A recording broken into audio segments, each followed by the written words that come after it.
Throughout this NBA season of uncertainty, there was one thing that was certain.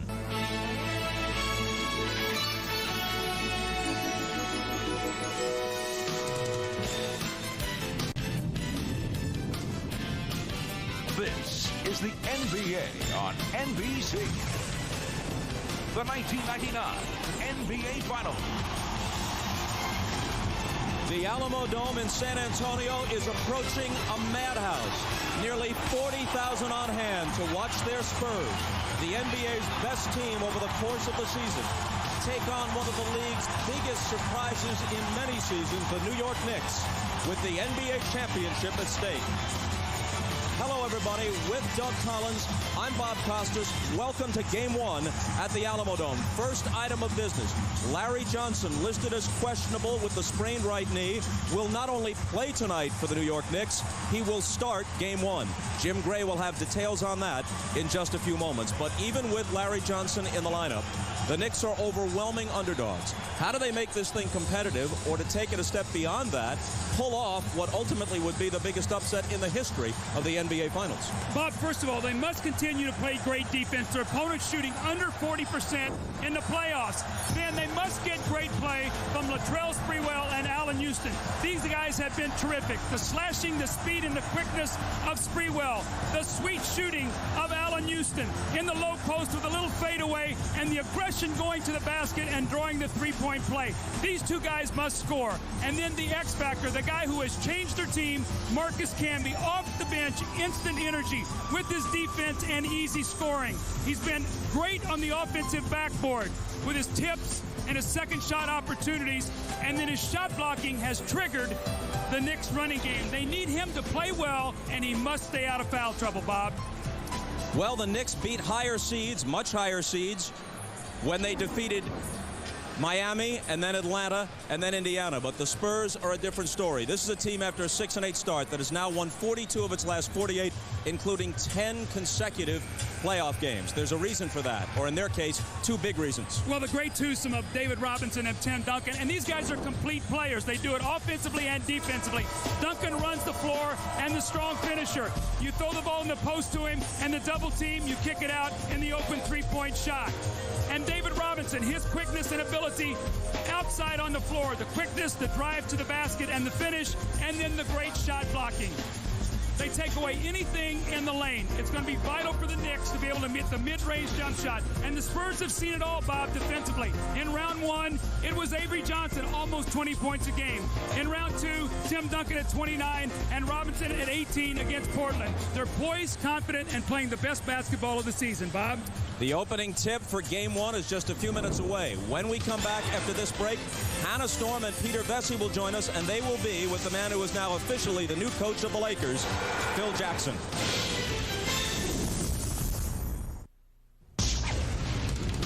NBA Showtime is brought to you by E-Trade, the #1 place to invest online. Hi, everyone. Hannah Storm back in San Antonio. Tip-off for Game 1 is set for 9:18 Eastern. In 6 of the last 8 NBA Finals, Phil Jackson was on the winning sideline as coach of the Chicago Bulls. Today, Jackson is back in the spotlight, named head coach of the Los Angeles Lakers.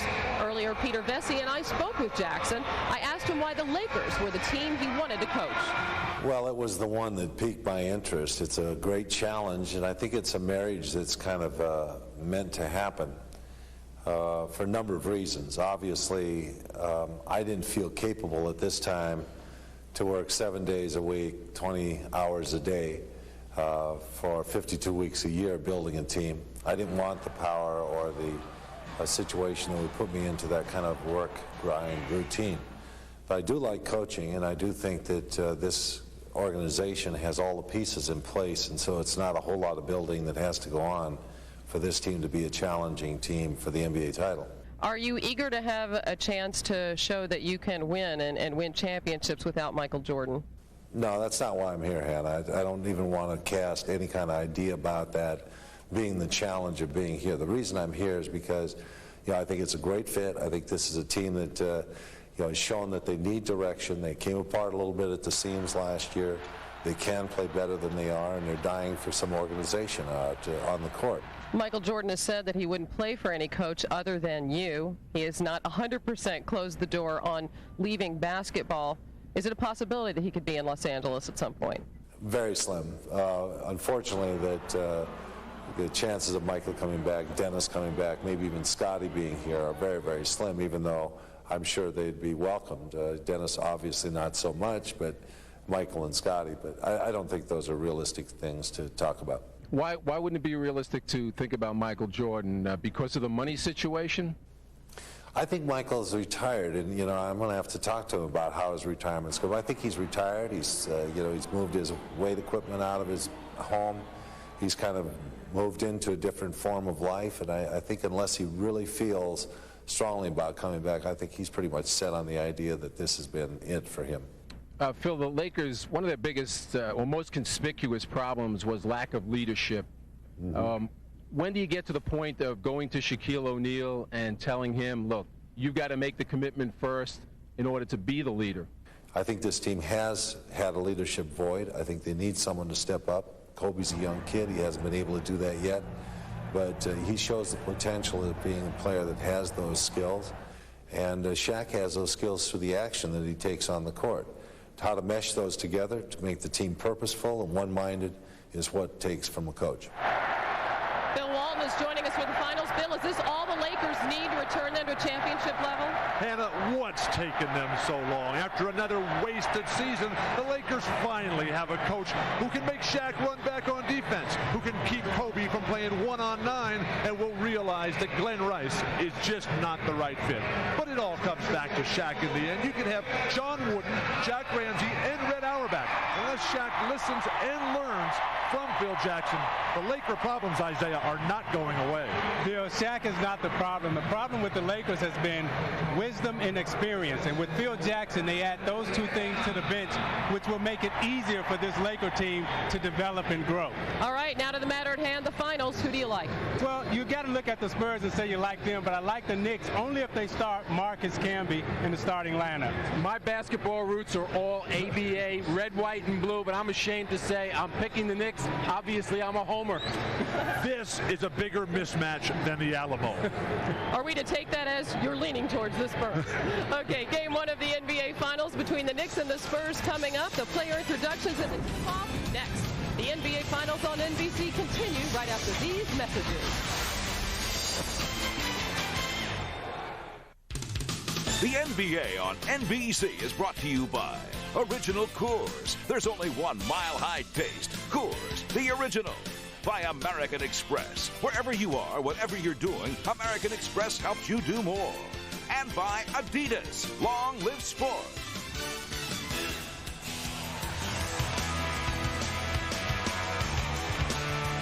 Good evening, ladies and gentlemen. I'm Stan Kelly, and welcome to the Alamo Dome for Game 1 of the 1999 NBA Finals.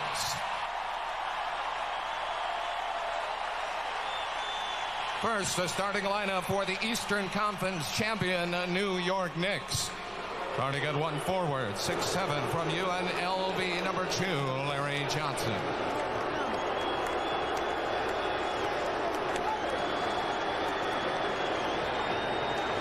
The other forward, 6'5", from Alabama, number 8, Latrell Sprewell.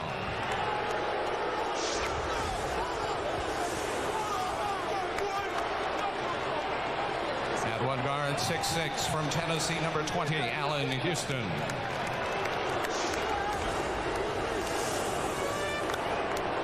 The other guard, 6'2", from Florida State, number 21, Charlie Ward. And at center, 6'11", from Yale, number 14, Chris Dudley. Head coach for New York, Jeff Van Gundy.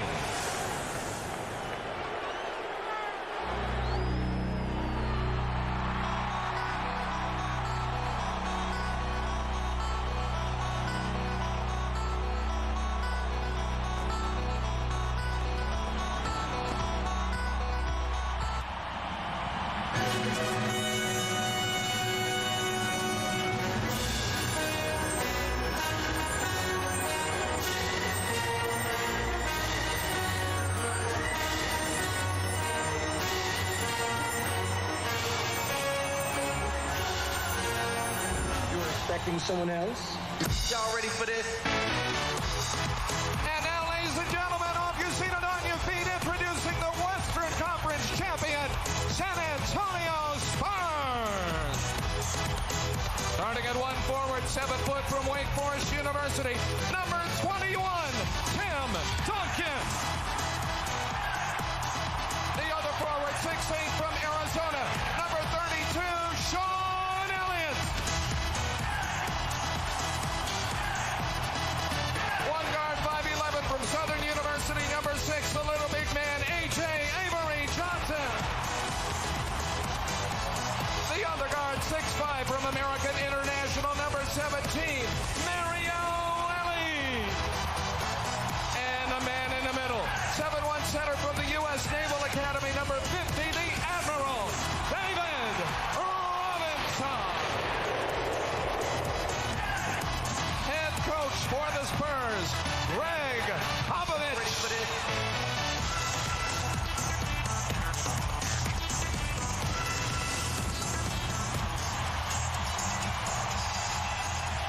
This will not be the biggest crowd in NBA Finals history. They put more than 40,000 into the Silverdome for the Pistons and Lakers in the late 80s, but this will be way up there, something close to 40,000, ready to roar. Let's check with Ahmad Rashad.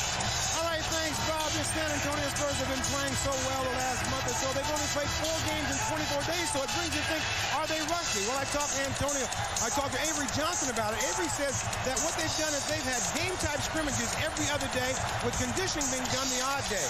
He said that it's nothing like playing in a real game, but that's the best that they could do. He said the big contribution came from Steve Kerr. Steve Kerr told everybody exactly what the Chicago Bulls did in that situation, what their mindset was. Avery said that has worked, and he feels like they're ready to go. Now for the Knicks side of it, let's go down to Jim Gray. All right, thank you very much, Ahmad. I spoke to Jeff Van Gundy and to Larry Johnson, and here is the reason that Johnson is starting. Johnson went to Van Gundy and told him that he is feeling much better and he'd like to give it a try. He doesn't know how long he can play or how effective he will be. And the reason that Van Gundy bought it was because Johnson had this exact same injury back on March 30th against the Pacers. He missed 1 game, didn't play for 5 days, had 5 days rest, and came back against the Pacers on April 4th and was very effective. He played 30 minutes off the bench and had 16 points. So Van Gundy feels that Johnson knows his body, and he needs him in there to guard David Robinson, and he hopes he's just as effective as he was in the first round against Alonzo Mourning. Van Gundy went on to say that he'll find out real early if, in fact, he can be effective, and he won't have to guess and wait. Bob? Jim, thank you. Tremendous hand a moment ago for George Gervin, one of the great players in NBA history, one of the 50 greatest, but also one of the great players in ABA history. And the ceremonial first ball will be with a red, white, and blue ball. The Spurs are the first former ABA team to ever make it this far in pursuit of an NBA championship. Bob, this has got to bring back a lot of great memories for you. You have a lot of ABA roots in St. Louis. This has to make you feel very good. Baseline bombs at the Old Hemisphere Arena. In a sense, it's a 26-year wait for both of these teams. The Spurs came to San Antonio from Dallas, where they were the Chaparrals in '73. The Knicks won their last NBA title in '73. Spurs ball at the outset. Right into Duncan against Dudley.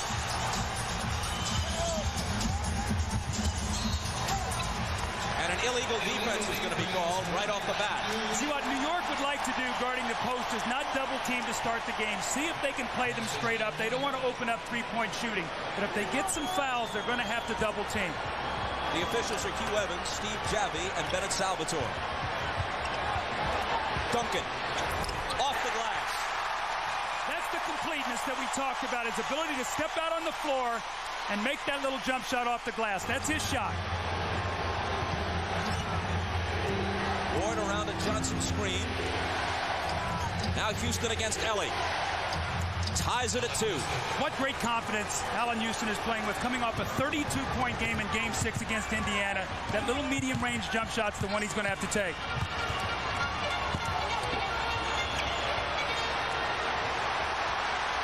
Duncan had it knocked away, regains, and starts it over again with Avery Johnson. Robinson, nice pass to Ellie.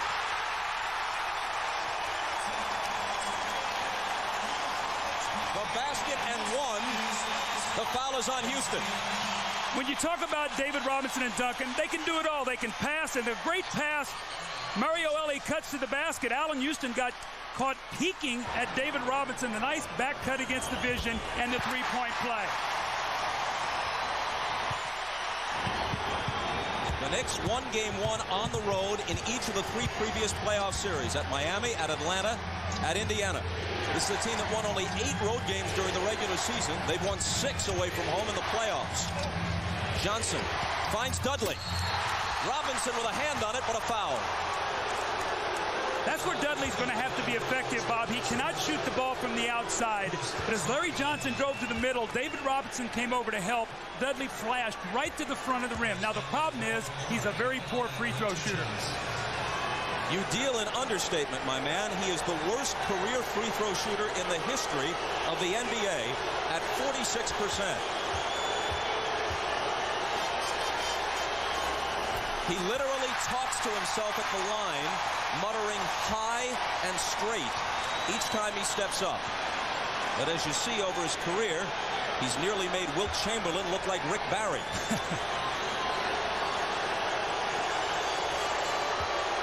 In the playoffs, he's at 40%. 1 of 2.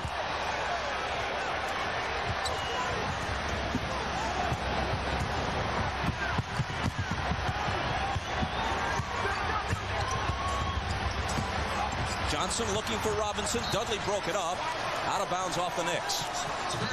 New York plays great weak side help, Bob. They're not a great shot blocking team without Camby. He changes the game, but they do a nice job of helping when you get cutters coming from that weak side.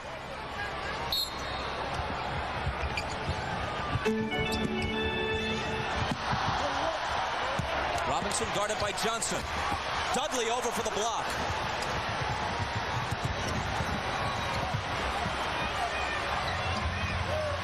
Sprewell's first touch, first shot, off the back iron.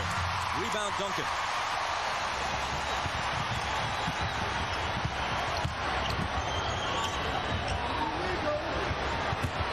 Robinson in traffic, and a whistle from Hugh Evans. Stay right here, he says.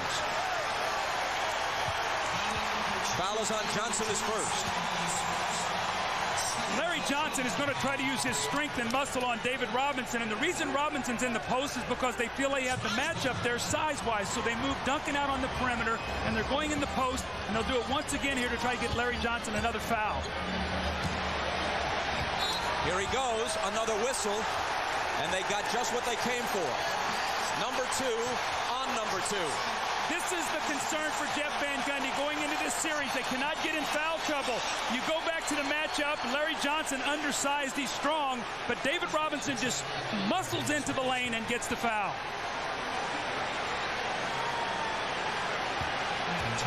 And this is going to bring Kurt Thomas off the bench.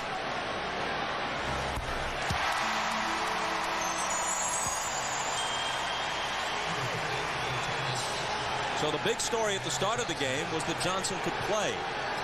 Barely 2 minutes in, the story is he has to sit. It's such a mismatch with the size, Bob. As they were being introduced, the starting lineup, I looked to you and I said, look how short the Knicks starting team is. So we'll see Camby soon, but they want to let Dudley play here a few minutes before they bring him in. Ward, whose performance during the regular season and playoffs has been off from a year ago, gives it up to Sprewell. Poked away, and Duncan has it. Elie trying to sprint ahead. Now he gives it to Sean Elliott. They almost had the break, but Elie couldn't find the handle.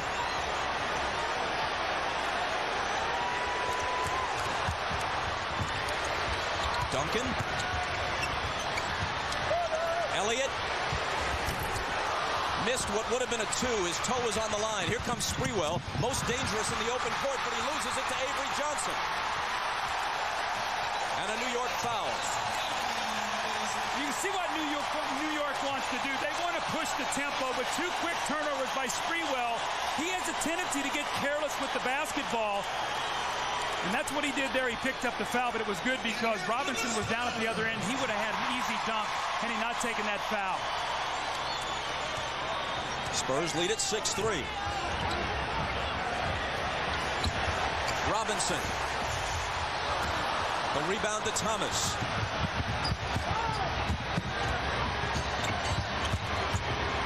Ward for three. Can't tie it. Rebound chased down by Elliott.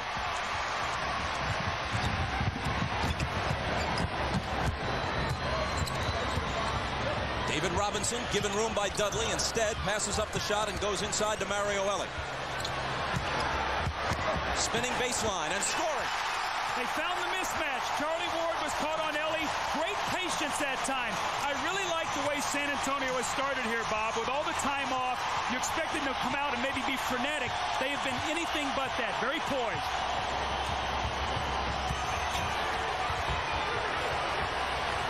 Allen Houston. Kurt Thomas. Short with it.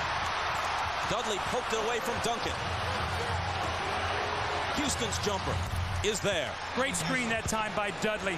Stepped over and freed Allen Houston. Allen off to a great start.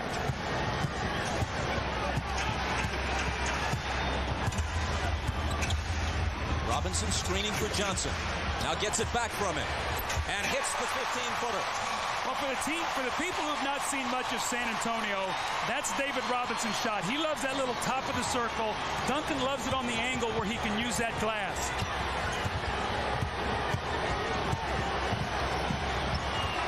Here's Sprewell on the move. Gives it up to Thomas. Dudley on the offensive glass. Thomas again. Shot blocking compresses. Thomas, Camby, Larry Johnson will have that little jump shot. They have to make that off the penetration from Sprewell in Houston. After 5 minutes, Spurs by 3. Robinson. Contact as he cut through the lane. Could have been a three-point play. Instead, he'll come to the line for two. You feel the mismatch. You look inside. Great patience. Elie takes it to the basket. High over the shot-blocking arm of Kurt Thomas for the score. And then David Robinson fading out and shooting that little jump shot. He makes this one, and it sets up his next play where he drives and gets fouled.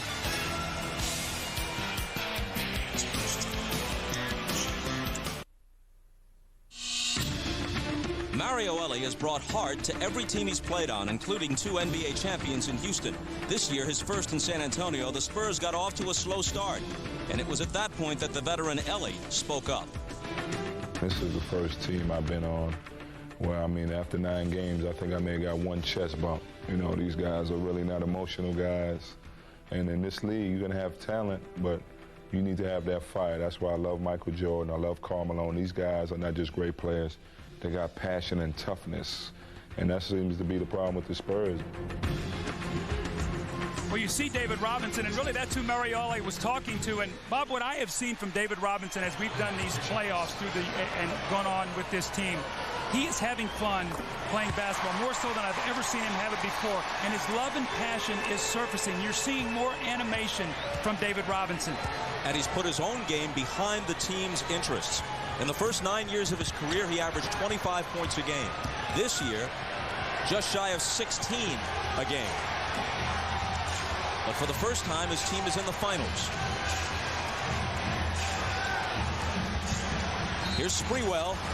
Goes to the left hand. And a San Antonio foul. Bob, you can really see what New York is trying to do. They're trying to space the floor to give Sprewell and Allen Houston room to drive to the basket, to get those big guys out of there. Houston off the inbound. His shot deflected, grabbed by Robinson, pegged ahead to Johnson, but Ward got back with him. Duncan turns and misses off the glass. Dudley is there to clear it. Sprewell using that quickness. High arcer, no good. Robinson pulls it down.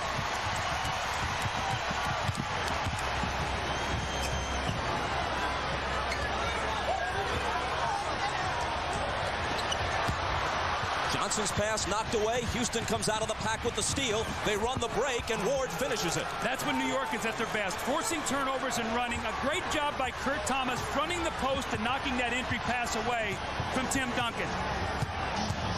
Knicks to within a basket.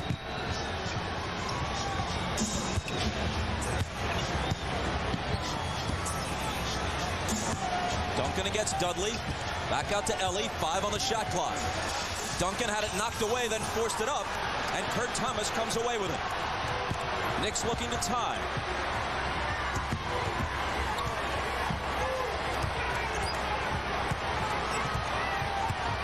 It's Ward. Thomas to follow. And Robinson takes it. Avery Johnson all the way to the hoop, tripped up. And the foul will be on Ward. Bob, my concerns right now, if I'm San Antonio, New York is doing a great job on the offensive board. Kurt Thomas has got a second shot. Chris Dudley's got a couple. Now, the one thing that is going to sustain San Antonio through this period of time, New York already in the penalty, so they're shooting free throws the rest of this quarter. They need to take advantage of that. Avery Johnson shot 57% at the line this year, the worst of any guard in the NBA, but he upped it to 70% so far in the playoffs. Let's check with Jim Gray. All right, thanks, Bob. I spoke to Jeff Van Gundy before the game. He was very concerned about his team being emotionally drained. He said they did not practice well the last couple of days. He said he spoke to him very forcefully before the game. He says it's not a death sentence that we didn't have any intensity in practice, but we must come out and turn it up quite a bit if we're going to compete for this championship. Bob?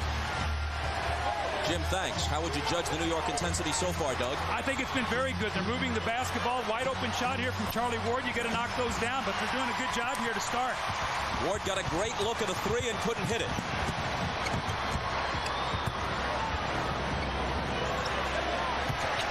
Robinson had it poked away, and Dudley takes it. Here comes Sprewell. Duncan with him. Spree explodes to the basket and gets the roll. See, that's what you got to do. You can't flip the ball at the basket. You got to go right at that shot blocker and make him commit. That time, Tim Duncan backed away. Duncan with the reverse. Just a matter of time if he's going to be single covered down there to get his feel of what Dudley's doing against him. Then he'll counter and do just what he did there, get the basket. Sprewell. Wow, what a shot over Tim Duncan. How about the quickness at first? Little ball fake, quick flash, then he pulls up, stops on a dime for the high arcer. Robinson inside, but missed it. Boy, Dudley, a nice job there. That's his second block shot, and it leads to a quick, fast break from Houston. So right now, New York has to be very happy, Bob. They're doing a good job defensively. They're getting out and running. They're getting some second shots. Jeff Van Gundy has to be very happy right now. Game tied at 15. Greg Popovich is not happy. He wants a timeout. 3:38 to play in the first. The steal from Kurt Thomas, the knockaway, and Dudley throws the ball ahead, and Mr. Energy, the one-man fast break, Latrell Sprewell, takes it right at Duncan and gets the kind roll. And then Sprewell once again, look at this little medium-range shot. They're not going to let you get all the way to the basket. What a tough fadeaway over Duncan.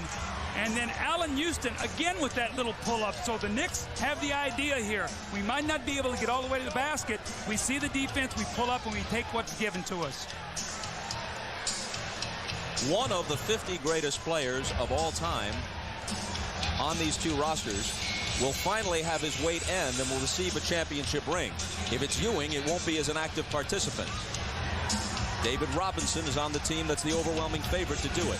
Marcus Camby making his first appearance in the New York lineup after a little more than 8 minutes of the first quarter. Here's Duncan, surrounded by three defenders and a foul.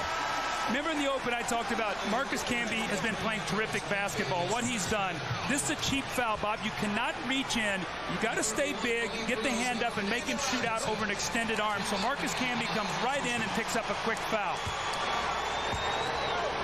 Jaren Jackson and Malik Rose are in for San Antonio. David Robinson and Sean Elliott are out. When I talked to Jeff Van Gundy yesterday, one of the things he talked about was we got to keep San Antonio off the foul line. What it enables them to do when they shoot free throws, they can get their defense back and get set against us, and now we have to work hard to score. So we've got to limit their free throw attempts. San Antonio leading 17-15. 7 of 9 from the line so far in the first quarter.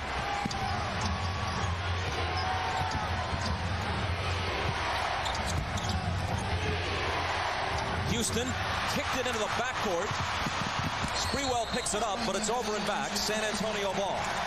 The game plan on Allen Houston, take away any catch and shoot. Don't let him come off the screen, catch it, and go up and shoot it. Chase out of his shooting hand, make him put the ball on the floor to drive it inside. That time he forced a turnover. Chris Childs now comes in. Ward out. Ward's minutes way down in the playoffs. Childs getting the bulk of the time. Well, with Larry Johnson injured, this is New York's best team that they have on the floor right now. Childs and Camby off the bench. Avery Johnson gives it up to Mario Elie. The set shot is way off on the attempted three. Sprewell. Guarded by Jaren Jackson. Backing in on him. Finding Camby, who hits over Malik Rose. See, with David Robinson out of the game now, Camby can go right over the top of Malik Rose. They've lost a shot blocker now, so New York can take that ball to the basket. Jaren Jackson, big factor against the Lakers and the Trailblazers. Misses his first shot here, but Duncan takes it and gives them a fresh 24.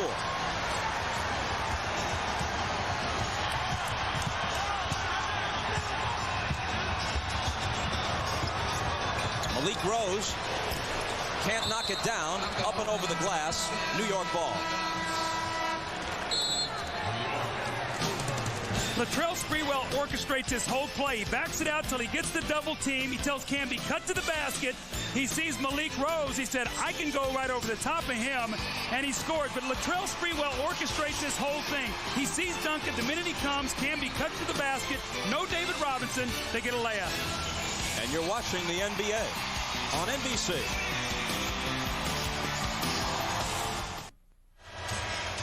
You must get defensive stops, deflections, the fast break. New York 6-2 to start the game. This is when they're at their best. Early offense to beat the defense back down the floor. Charlie Ward, a much-needed layup for his confidence. Sprewell, the speed and quickness, the energy to finish. Allen Houston, the little pull-up jump shot. And when I talked to Greg Popovich, he said one of the things we must do is get back against their transition game. Game 1, they win plus 14. Game 3, plus 12. Game 5 and 6, they win 29-7. That's when they're at their best.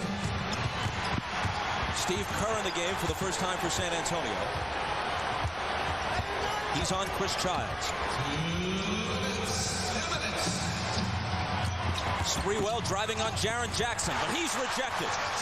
Into the hands of Childs, though. He finds Thomas underneath, and Thomas is clobbered.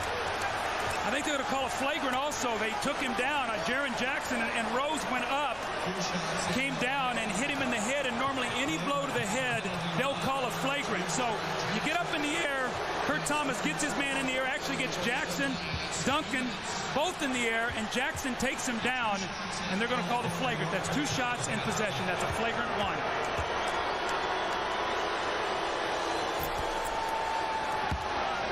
Let's go to Ahmad Rashad. All right, thanks, Bob. In the opening, we talked about the San Antonio Spurs having that long time out, trying to have the game-type scrimmages, trying to keep their conditioning. But obviously, with the way this game has started, it has not worked. You cannot play practice like it is the game. David Robinson, Sean Elliott, both really tired at this point, trying to get that second win. And it'll take some time because, Doug, as we talked earlier, you cannot really know what it is to have this crowd with this game-type action, try to get your breath back. So they'll recover, and they'll be back as the game continues.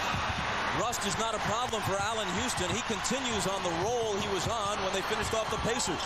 His confidence level is higher than I've ever seen it before. And, of course, you coached him at Detroit. Here's Malik Rose inside and scoring. Well, they're going to need some energy from the bench. Get this crowd involved in the game.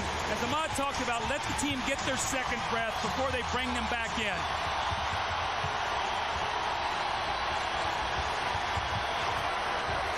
Sprewell with Jackson on him. Spinning to the baseline and converting on the reverse. Wow, Latrell Sprewell's off to a great start. That energy and quickness, Bob, you can never put a premium on what high-energy, talented guys bring to your team.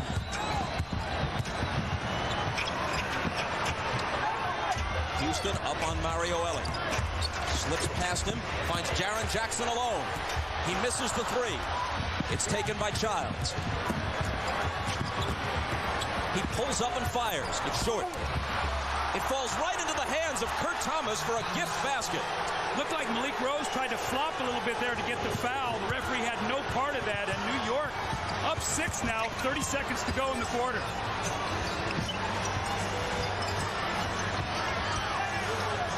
Ellie, the lob to Duncan. Between two defenders, he puts it in. How about the catch? How about the catch and the ability to come down as that big guy and lay the ball in the basket?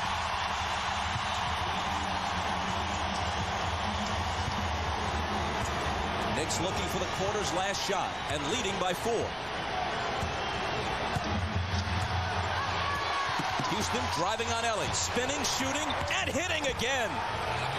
Man, if you touched him, you'd singe your fingers. He's that hot. Last 2 seconds. It'll be Jackson from half court. Just missed it. Well, the Knicks didn't come here as foils.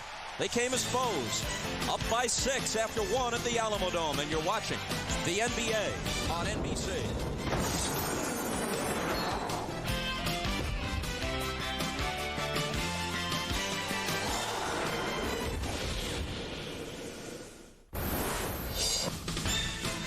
You're watching the NBA Finals on NBC.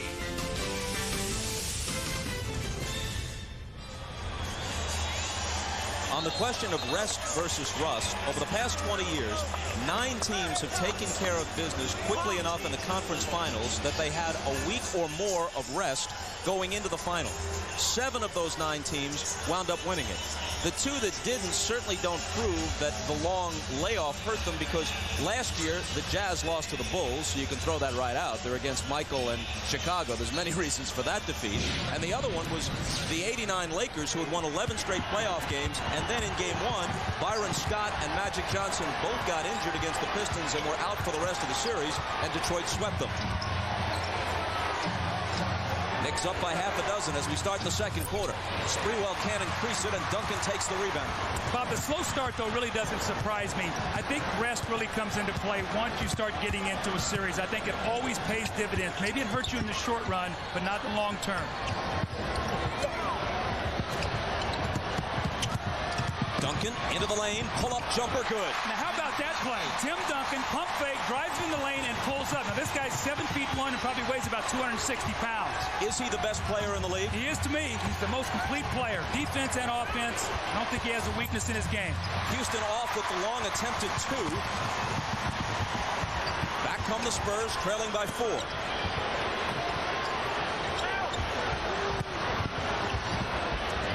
Steve Kerr for 3. It's not there for him. The all-time leader in career three-point accuracy, and he had a good look at it.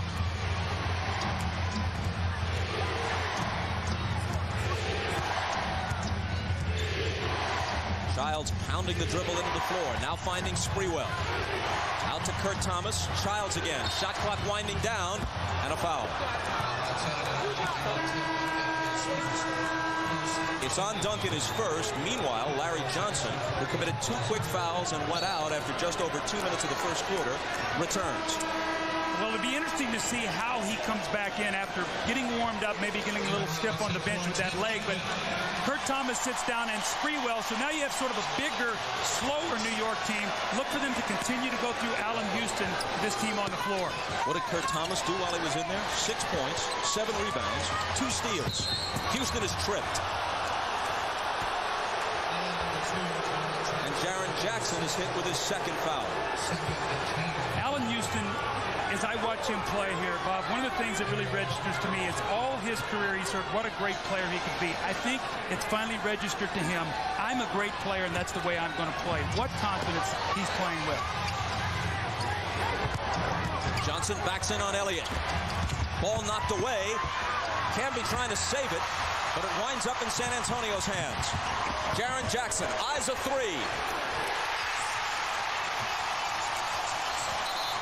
And the Spurs pull to within 1. And Chris Childs is hit with a technical on top of it. This is the one thing you don't want to do if you're in New York. Get this crowd excited. You're playing well. You get a 3-pointer from Jaren Jackson in the transition. Now Steve Kerr is going to shoot the technical. Keep your poise. Don't give this crowd anything to cheer about. But Kerr can't tie it. Let's take a look right here at Chris Childs, and let's see what happens after the play is over. He's just going to take and throw his shoulder into Malik Rose. I think Malik did a nice little acting job to go with that. But Chris Childs, important he stays on the floor. He and Camby give them great play off the bench. Johnson around the perimeter to Houston. Johnson against Rose, backing in. Now here's Childs, 4 seconds to shoot. Camby will. Loose ball battle, and it's out of bounds. And the Knicks are going to keep it. 9:43 to play in the first half. New York by 1. The NBA on NBC is brought to you by Gatorade Thirst Quencher, helping you play longer and stronger when it counts the most. Gatorade, is it in you? By Honda, a winning lineup of cars, sport utility vehicles, and minivans. By IBM, are you ready for e-business? And by the irresistible taste that makes you say, did somebody say McDonald's?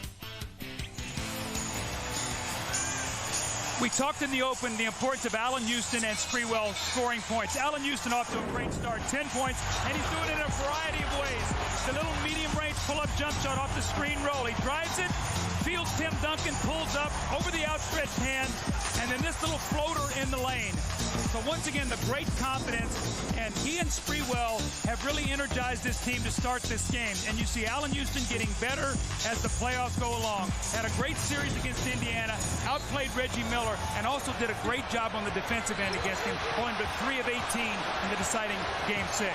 10 points for Houston so far in this one. We're early in the second. Jaren Jackson intercepts Dudley's pass, cutting in front of Johnson, takes it to the hole and misses. Gets it back, finds Avery Johnson, and he decides he'll set it up. Jackson for 3. And as they battle for the rebound, there's a loose ball foul. And it's on Malik Rose, his first.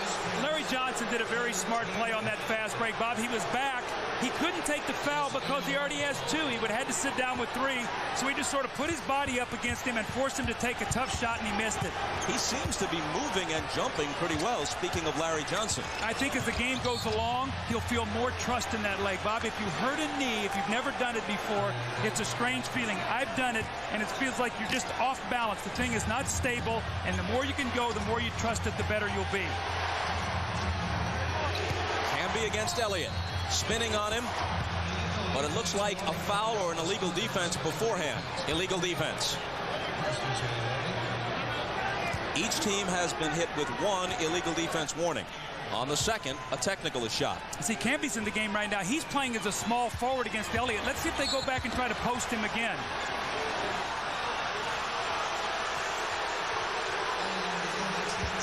And there's number 2 on Elliott. Bob, we talk so much about the game being mismatches. That's what it's about. You got a mismatch, you go to it. Go into Camby inside, let him work against Elliott. He has the size.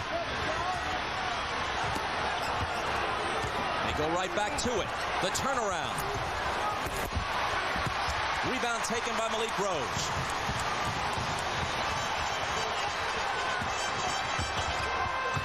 Jackson's pass intended for Robinson, broken up and stolen. Houston feeling it, but it won't drop. And a foul on Camby as he tries to get up on the offensive glass. Little push in the back that time by Marcus Camby. That's his second foul. And again, we talked in our open, he's got to stay out of foul trouble. He's in the lane. Rose has inside position. He extends both arms. You're going to get that foul every time. You know, you get Kurt Thomas in foul trouble, maybe. Larry Johnson, maybe. You can't play Chris Dudley down the stretch of close games because he's such a poor free throw shooter. Ewing is in street clothes, but the way things are going for the Knicks, Herb Williams at age 41 will come off the bench and score 20. Well, see, I think that's one of the reasons why San Antonio is not panicking right now, Bob. They realize it's a 48-minute game. They want to try to wear New York down. They know they have a depleted front line. Don't panic. Just keep playing. Keep wearing them down. Foul was on Chris Childs a moment ago, his first. New York's going through one of those droughts that they go through after a 27-point first quarter. They have not scored in almost 4 minutes. Robinson is hit as he cuts to the basket.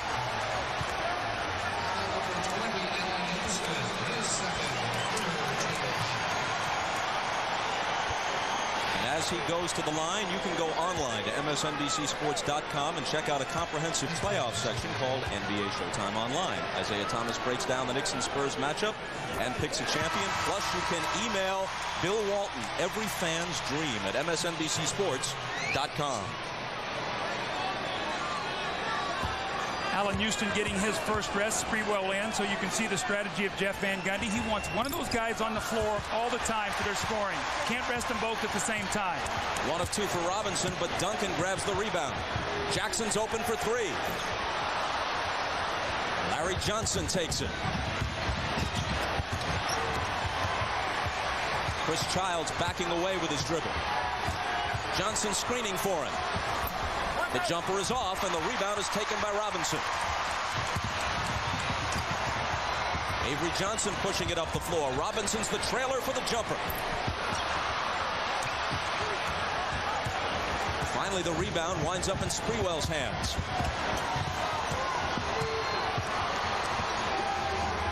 After 4.5 minutes of the second quarter, the Knicks have been blanked.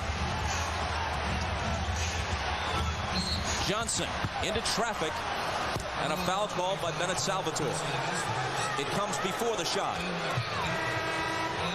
It's on Jerome Kersey his first. For people who have not seen a lot of San Antonio, I think there's this perception out there. This is a half-court team. Bob, they would like to run too. In the LA series, they ran and they scored big points, so they want to run back at you. So don't get the feeling here that this is New York style of game necessarily. San Antonio wants to run also. Spurs are over the limit already in the period. And so Johnson shoots.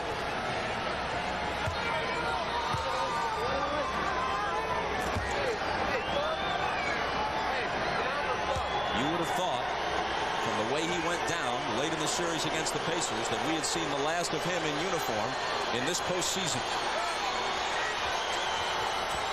It's a far cry from Willis Reed limping out before Game 7 at the Garden 29 years ago, but it's certainly a boost for the Knicks.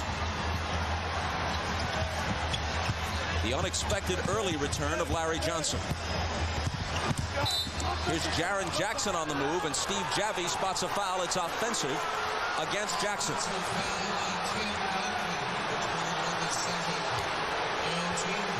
It's on Tim Duncan. What happened, Bob, is as Jaren Jackson drove the baseline, he sealed and moved on that screen, so Duncan got caught with a moving screen on that play. And that's Duncan's second.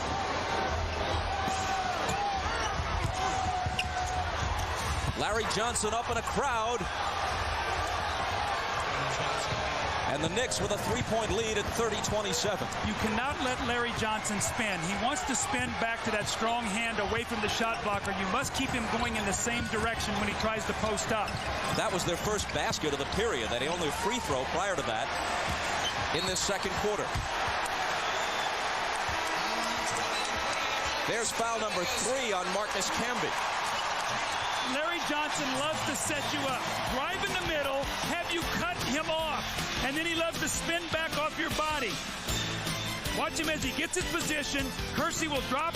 He'll spin off his body and go away from the shot blocking, the pump fake, the kiss off the glass. They need Larry Johnson.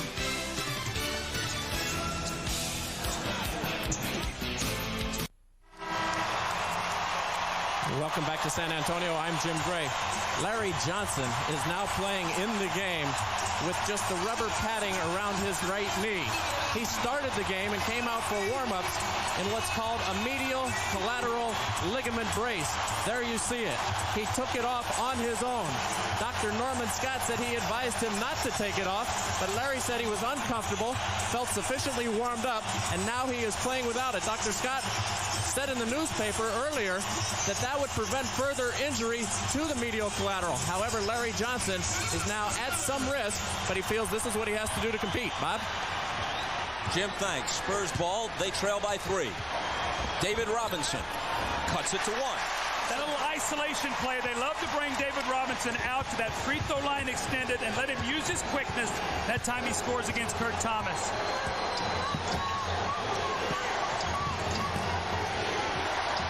Kersey's on Johnson. And Johnson picks up his third as he's hit with the offensive foul. Foul trouble is really going to hurt this New York team. They are depleted on the front line. Kersey reads the play beautifully. That's Larry Johnson with 3. We also know that Camby picked up a quick 3. This will really hurt the New York Knicks. Johnson has logged just 7 minutes of playing time, and he sits with 3 fouls.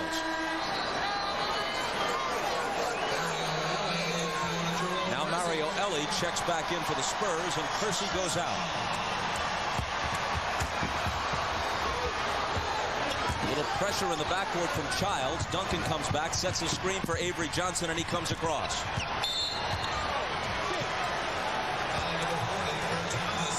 And Kurt Thomas is whistled for a foul. That's his second. So the Knick lineup now has Childs and Houston in the backcourt, Thomas and Sprewell at the forwards, and Dudley at center for Jeff Van Gundy.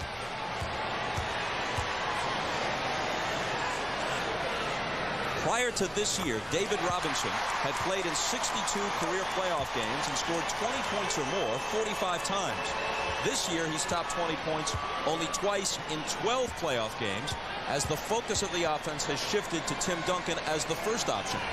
When David Robinson scores big, he normally does it by getting to the free throw line a lot. You're seeing that in the game tonight. Drawing, getting contact, getting to the line.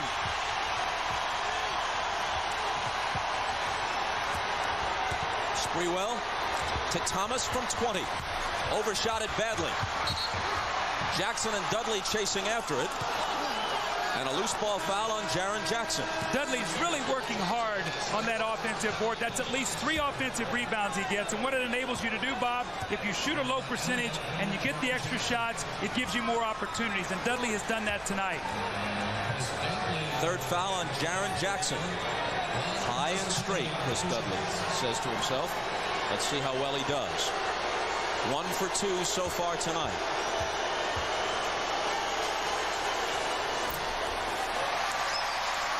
Tomorrow on NBC, America's funniest night of television. Must-see TV Thursday starts at 8, 7 Central with Friends. Then Jesse, Frasier, plus Will and Grace and ER. A great night. Must-see TV tomorrow night on NBC. You know, Bob, the ironic thing about the New York foul trouble right now is you would expect Chris Dudley to be a guy who normally picks up quick fouls. He has none. It's been Camby and Larry Johnson tonight that's gotten the fouls. Even at 31, Avery Johnson finds Duncan open.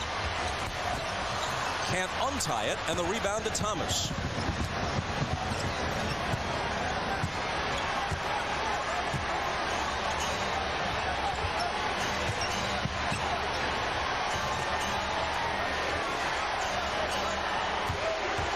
Sprewell with 6 on the shot clock now. Childs inside to Dudley, 2 seconds to shoot. Thomas beats the buzzer and misses off the back iron.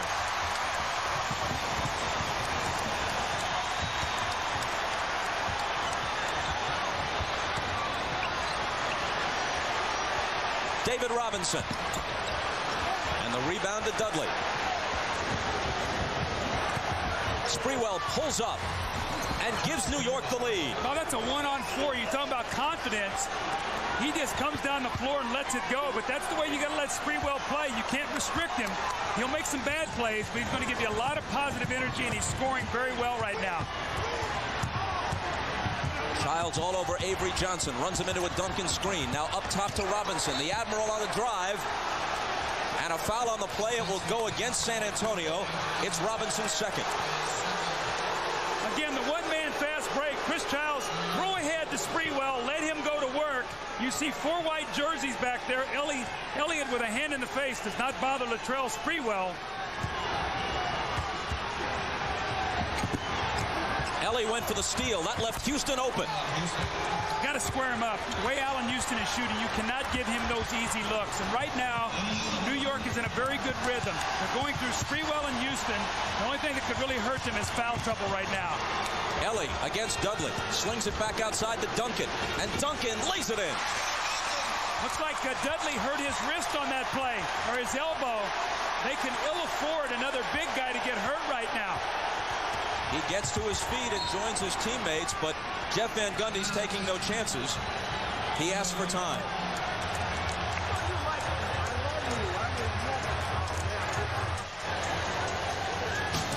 Chris Dudley's going to try to step over in front of Tim Duncan to take this charge. Duncan pulls up. They do not call him. He lands. You can see him land hard on that right wrist. We'll see how he is after the timeout.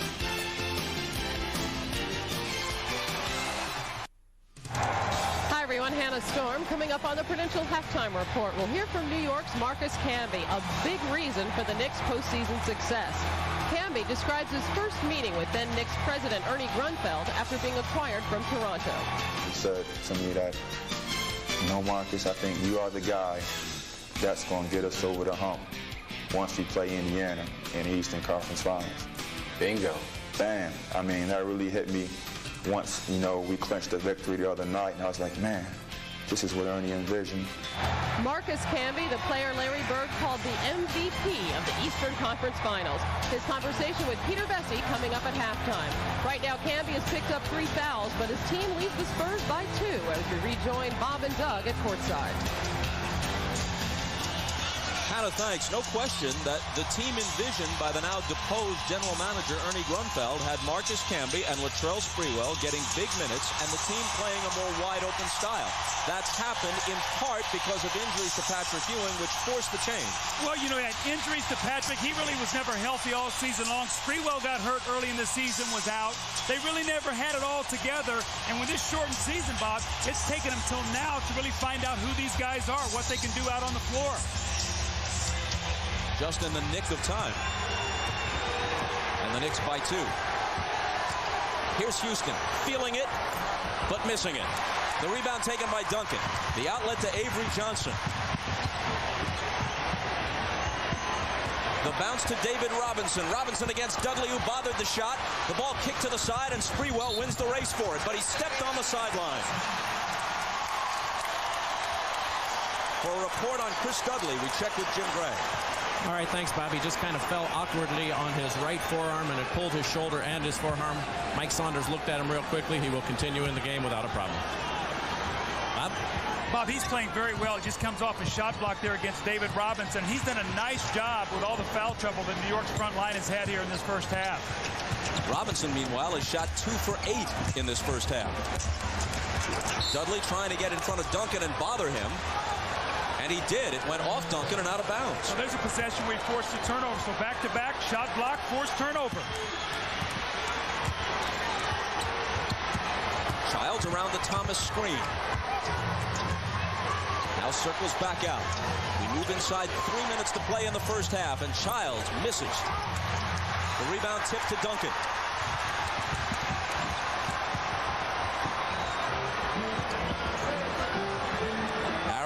With Houston all over him. Finds Duncan into the paint, switches hands and misses, but he was fouled on the play. That's number 1 on Chris Dudley. Bob, the effect of what San Antonio is doing right now in the low post, with Duncan driving in there, you've seen Robinson in the post, is it will have its effect in the second half. Right now, you can get a sense the New York front line is tiring a little bit. So San Antonio has to keep pounding that ball inside. Karl Malone won the MVP award for the second time in his career. Alonzo Mourning of Miami was second, and Duncan was third. But a lot of people believe that this is the best all-around player in the league, and one of those believers is Knicks coach Jeff Van Gundy. Well, I think you've really seen his game blossom in the playoffs.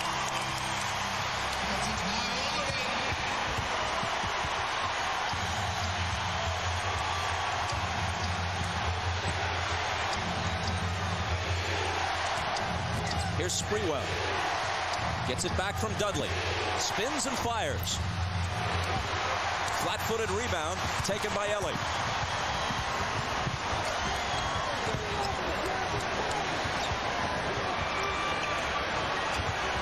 Robinson to Duncan. Wonderful high-low. Wonderful pass there. They get the fronting in the post. They swing it to the top. They make the extra pass, and you see the great touch of Robinson over the top to Duncan. That's beautiful basketball. Duncan has scored 16. The Spurs are back in front.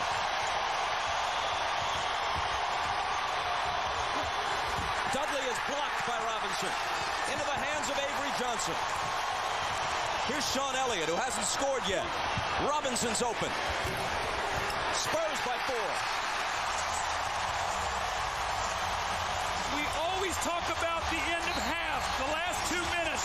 New York must be very careful right now. San Antonio hitting them with a spurt. Jeff Van Gundy feels it. He takes a 20-second timeout. They do not want to let this half slip away here in the last 2 minutes. The timeout comes with San Antonio on an 8-0 run. See Duncan, he says, throw me the alley-oop. It's not there. He goes into the post. Kurt Thomas is going to get in front of him. So what do? You swing the ball to the top. Now you throw over. There is no weak side help. You get the score.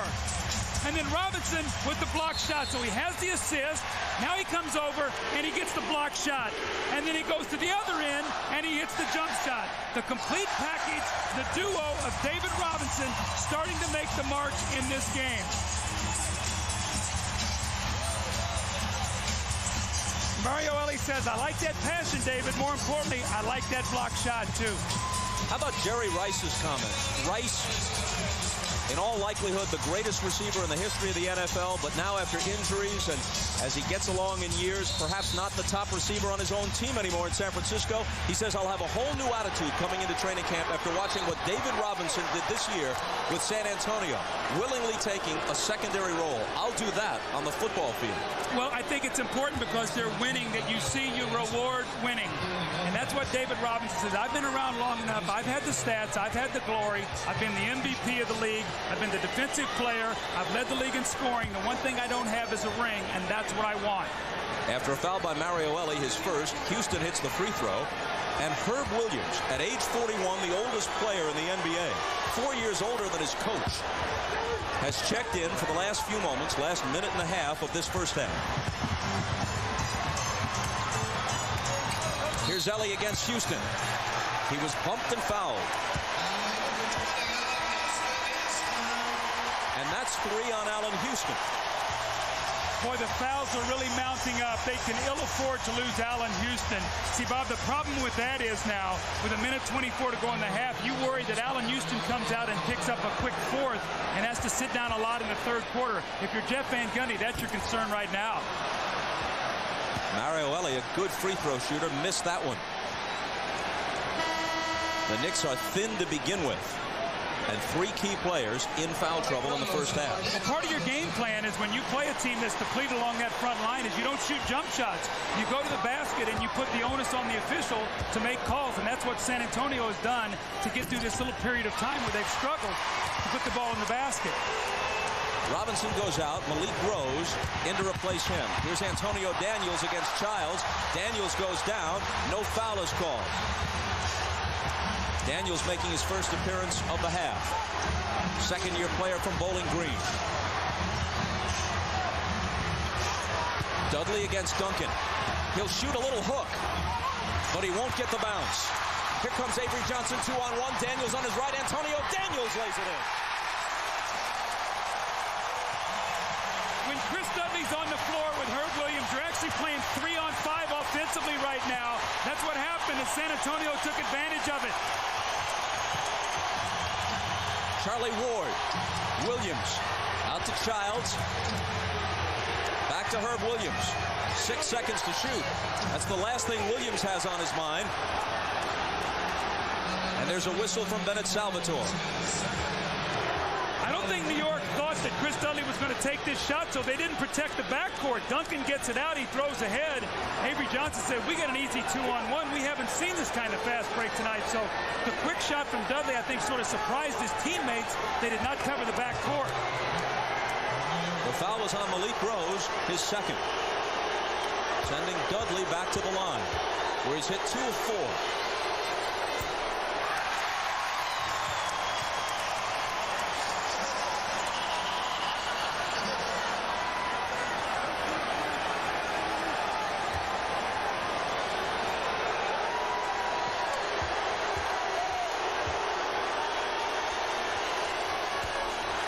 And now 2 of 6. Spurs maintain a 5-point lead. Last half minute. Duncan's open. And he drills the 20-footer. That was a set play to go 2 for 1. And now we'll get 2 shots to 1 in that last possession Houston. 3-second shot difference in the shot clock, game clock.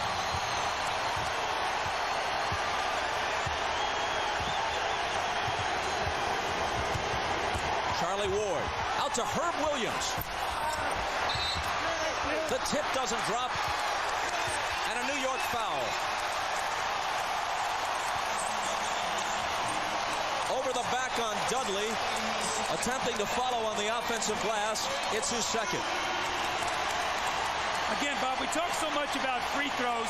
Chris Dudley walks up, and he misses 2 free throws. They come down, Duncan scores to give you a 2-for-1 possession. Then he picks up the loose ball foul. That's a big swing right there where you're trying to stop the momentum going in at half with 3 of your players in foul trouble. With that free throw, Duncan has now outscored the Knicks in this quarter. He's got 11 points. New York has 10.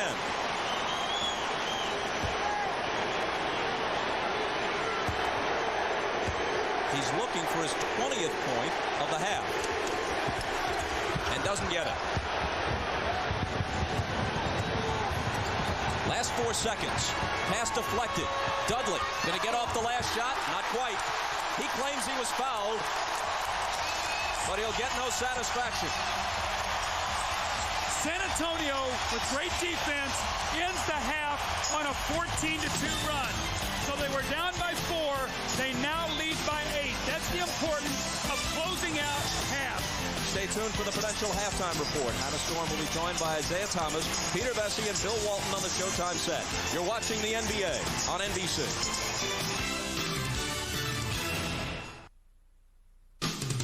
This is the Prudential Halftime Report, brought to you by Prudential. Prudential, a leader in insurance, investments, real estate, and financial services. See why Prudential is today's rock-solid choice for your financial needs. It's halftime of Game 1 of the NBA Finals with the Spurs enjoying their biggest lead, 45-37 over the Knicks. Tim Duncan's terrific postseason play continues. He leads everybody with 19 points and 10 rebounds. Allen Houston leading the Knicks with 14. Hi, everybody. Hannah Storm along with Isaiah Thomas, Peter Vesey, and Bill Walton. We'll hear from these gentlemen shortly. First, Marcus Camby, a player Isaiah drafted in Toronto with the 2nd overall pick in 1996. Last offseason, the Raptors traded Camby to New York for Charles Oakley, a move that did not sit well with coach Jeff Van Gundy, who loved Oakley's toughness and leadership. Camby was used sparingly during the regular season, but has emerged as a force in the playoffs. Camby told Peter that he was well prepared for his wild first season in New York. From where I started, playing on my cutout crates and the clothesline in the projects, to going to the Final Four, it wasn't easy. I'd say it was tough. Every time I go out there, I play for the city of Hartford. I tell you no lie, Peter. There's so many people that want me to succeed well back there. You know, I got my foundation back there, so there's a lot of little kids that, you know, enjoy seeing me play, enjoy seeing me come back to the summer, you know, in the park, signing autographs, doing all little things through my foundation. That I definitely play through the eyes of them. With the 2nd pick, the Toronto Raptors select Marcus Camby from the University of Massachusetts. This young man has fabulous potential, and Toronto, they've got a great future that lies ahead. The day you were traded for Charles Oakley, in that room, the Raptors room, they said we should say a prayer for Ernie Grunfeld because he was going to lose his job now that he had you. That's how negative it was. People were knocking the trade, bringing me here and bringing Latrell here, saying that we wouldn't, you know, mesh well with the team. But I think it was more about, you know, who was traded. We need a power forward now that Charles is gone. When you let Charles Oakley go and you replace him with Marcus Camby, that toughness seems to fade a little bit. Everybody's talking, harping on it. Every day. Every day. But Marcus, specifically Jeff Van Gundy, you knew he didn't want you. He wanted Oakley. And in some ways you were a pawn, whether he'll admit it, between him and Ernie Grunfeld. I mean, did you see it that way? Did you feel it? Honestly, you know, in the beginning, I didn't see it that way. He told me, you know, Marcus, I respect you as a person. I respect you as a player. I mean, I have no gripes about the trade. In retrospect, do you believe him? I mean, I believe him till this day. I mean, so why weren't you playing, Marcus? That remains to be seen, to be told. I don't know why I was playing, but, you know, the one thing is I never got discouraged. I never got down because I always knew deep down inside that I can compete at this level. Marcus Camby has been so impressive. Where do you think you would be today if Patrick Ewing hadn't gotten injured during the season? Probably still be getting DNPs? Definitely no DNPs. I definitely really earned my minutes in practice. I mean, my guys will tell you I've been working extremely hard, and I've been dominating practice. So I know I'm dominating practice, and guys are like, slow down, Marcus, you're going too hard, this and that. And I just love going against the first unit. I mean, I think that's really what motivates me. You know, our white team going against our blue team, and we dominate them each day in practice. So I know I can compete. Well, I shot out and really spoke my mind. You know, I just probably made matters worse, and it would have been an ongoing process, and we probably won't be in the finals as we are today. I mean, just one eruption like that can really disrupt the team. What was your reaction when Grunfeld got fired? Shocked, because right now this is his vision. I mean, I remember being traded the next day, going up to his office, meeting and talking with him, and he said to me that, you know, Marcus, I think you are the guy that's going to get us over the hump once we play Indiana in the Eastern Conference Finals. Bingo. Bam. I mean, that really hit me once, you know, we clinched the victory the other night, and I was like, man, this is what Ernie envisioned. The Knicks headed to the finals for the first time since 1994. What about next year? Smile. Well, if I'm here, I mean, it's definitely shaky going down the stretch. I mean, especially when we're 21 and 21. I mean, it talks about they're going to break up the team, and I definitely want to be back in this ball club, especially if Latrell's here. I would definitely want to be back here because he's definitely a good friend of mine, and he's one of the best players in the league, and you can't afford to lose a guy like him. Do I smell an ultimatum? Not an ultimatum, but that's what I would prefer. Would you prefer it strongly? Huh? Well, I'm preferring it right now on national TV. So. The fact that you were demeaned by a lot of people during the season devalued you. And sure, it's good to have money, but you know, it's also good to win and to have fun, and that's all I'm trying to do. It sounds great, but I just can't believe you don't hold a grudge that you weren't able to get the kind of money that just about everybody else at the top of your draft list got. That's fine, but you know what? They all going to be watching me these next 2 weeks. Well, Isaiah, it's obvious now that all Camby needed was an opportunity to show what kind of player he really was. Yeah, Hannah, Marcus feels that if he'd have had this opportunity early in the year, he probably would have signed for the maximum. Right now, he's happy to be here, but that decision by not playing him early in the season cost Marcus Camby $30 million. Glad to be in the finals right now, but he's still a little upset about not playing early in the season. And probably upset about his play in the first half. He's picked up 3 fouls already. He has just 2 points and no rebounds. When we return, we'll preview the 99th U.S. Open Golf Championship, which gets underway at Pinehurst tomorrow, including an update on the condition of David Duval. First, a message from Prudential and a word from the NBA.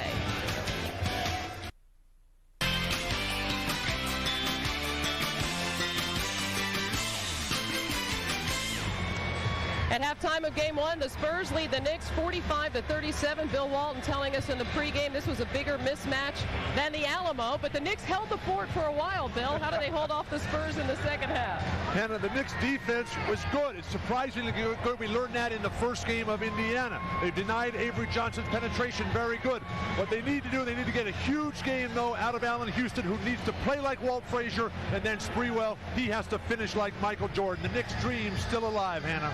The key play of the first half was when Duncan drove in. The Knicks are up 35-31. It could have gone against Duncan. If the call goes against him, he goes to the bench with 3 fouls. Instead, he stays in the game. The Spurs go on a 14-2 roll. Duncan gets 9 of those 14 points. With their big man in foul trouble right now for the New York Knicks, Jeff Van Gundy has a decision he has to make. Does he come back and double team Robinson and Duncan in the post and leave their perimeter players open, or does he continue to play the post man one-on-one inside the post and risk more foul trouble for his big man?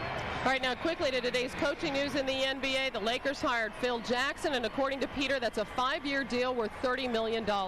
Also, the Washington Wizards introduced Gar Hurd as their new coach. Isaiah, the Wizards had been talking to you about that position. Hannah, we had discussions with the Wizards ownership. I think the management made a good decision in hiring Gar Hurd. He'll do an excellent job right there in Washington. He's paid his dues, and I'm happy to see Gar in Washington. Well, we're glad to keep you here, Isaiah. I'm glad to be here. Very coachable, by the way, Isaiah. Meanwhile, in track and field, American Maurice Green broke the world record in the 100 meters today. His time, 9.79. Canadian Donovan Bailey set the old record of 9.84 at the Atlanta Olympics. And the 99th U.S. Open Golf Championship gets underway tomorrow in Pinehurst, North Carolina. With a preview, here's Dick Enberg. of Fame Pinehurst number 2 rests tonight on the eve of the 99th U.S. Open Championship. The world's best completed their final practice rounds today, almost to the man raving about the golf course. The big buzz directed at Pinehurst's unique domed undulating greens that should inspire creativity. The fans that are here, the fans that are going to be watching on NBC are going to see us play a lot of different golf shots this year, and it's going to be, there's going to be a lot of creativity used around the greens. A lot of imagination has to be used around the greens. This is by far the best U.S. Open Championship by tenfold that I've ever seen or played in. And the world's number 1, David Duval, announced his burn injury shouldn't handicap his chances of winning that first major. As of now, I'm going to tell you that I think it's a non-issue. I won't know for sure until we start tomorrow, but right now I'd say it's not an issue. Our 4 days of NBC coverage begins tomorrow at 3 o'clock Eastern, 3 tomorrow for the opening round of this golf major. Anna? Thanks, Dick. Meanwhile, here in San Antonio, the Spurs lead the Knicks by 8. We'll send you back to Bob and Doug for the second half after these messages from your local station. This has been the Prudential Halftime Report, brought to you by Prudential. Prudential, a leader in insurance, investments, real estate, and financial services. See why Prudential is today's rock-solid choice for your financial needs.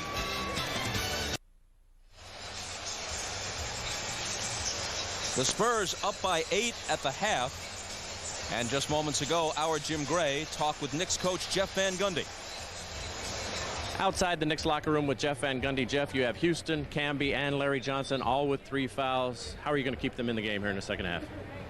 We're just going to play our best guys and what's going well. And if, we foul out, we foul out. But we can't. We only have, 8 guys, so 8, 9 guys, so we got to play them. You're going to have to gamble a little bit? Oh, absolutely. But it's all right. But we got to get the right shots. We didn't get the right shots in the second quarter. Jeff, good luck in the second half. Thank you. All right, let's go back out to you, Bob. All right, Jim, thanks very much. Here's Doug Collins. Your thoughts on the first half? Well, San Antonio's size started wearing New York down. That's the reason with the foul trouble. And Sprewell and Houston were terrific in the first half. 10 of 19. Big difference. They only shot 2 free throws combined. For San Antonio, you see 14 of 20. Robinson and Duncan, 10 of 19. They shot 14 free throws. That's the difference in the game right now. San Antonio, winners of 42 of their last 48 and 10 playoff games in a row, up by 8.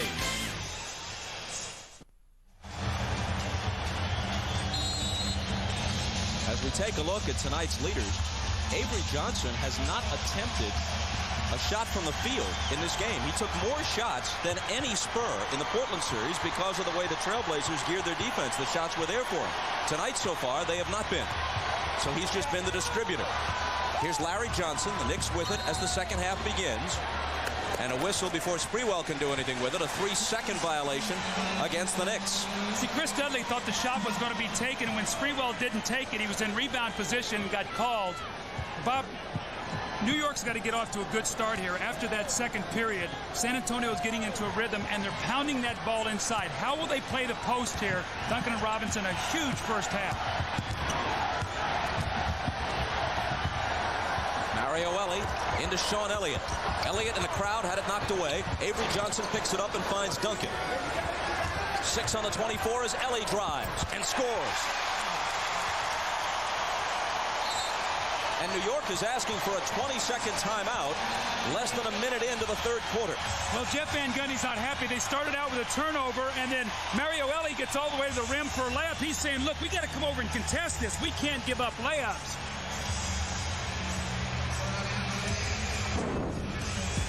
Well, David Robinson and Tim Duncan, inside, outside, they play so well together. The quick post up, put it on the floor, the little finger roll, the pass from Robinson over the top to Tim Duncan, and then Sean Elliott with a penetrating kick. David Robinson with a nice little roll off the rim for the jump shot, and about 30 points and 15 rebounds, 3 blocked shots. They have dominated this first half. Little did David Robinson suspect that his injury 2 years ago was going to lead to his best chance ever for an NBA title. I'll explain in a moment as the Knicks lose it on the turnover. Jeff Van Gundy cannot be happy with that. Charlie Ward is really struggling. He might have to come back quickly with Childs. Avery Johnson's first shot. And the rebound is taken by Ward. Sprewell. Out to Houston. Gets it back. Working against Ellie, gets a screen from Johnson and pops home the jumper. New York's run a lot of screen roll tonight. What they're doing is they're counting on the big men not stepping out, and that shot has been there for Houston and Sprewell tonight off that quick screen roll. Hold on, says Bennett Salvatore, just to go back to the point of a moment ago. In 97, when David Robinson missed most of the season with an injury, the Spurs went 20-62, qualified for the lottery, won the lottery, took Duncan. Without Duncan, there's no way they're here. Well, if you're going to be bad in the years when you can draft David Robinson and Duncan, and that's what's happened to San Antonio, the luck of the lottery. A decade apart, 87 and 97. Elliott, nice catch inside, switches to the left hand and finishes it. That's his first field goal. They've made a conscious effort to get him involved. He took 1 shot in the first half. They need him. And 2 possessions they've run for him. Now they finally get him a score. Spurs by 10. And another whistle at the other end. Tim Duncan picks up his third. Sean Elliott is normally their 3rd best scorer, and they need to get him involved. You see them working very hard in the post. New York's fronting the post. They're taking away any help. So if he catches that ball, he's got an easy layup.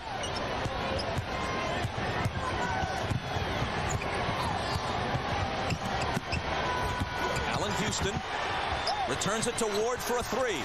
And he's got it. Boy, he needed that one. He had a layup in the first half, but he needed that 3 because they're really keying on Houston and Sprewell. When they put that ball on the floor, Avery Johnson's going to help.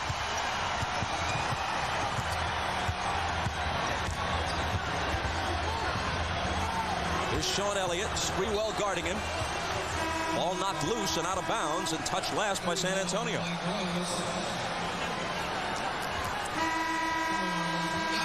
Greg Popovich sends Malik Rose in, and Tim Duncan with 3 fouls will sit for at least a while.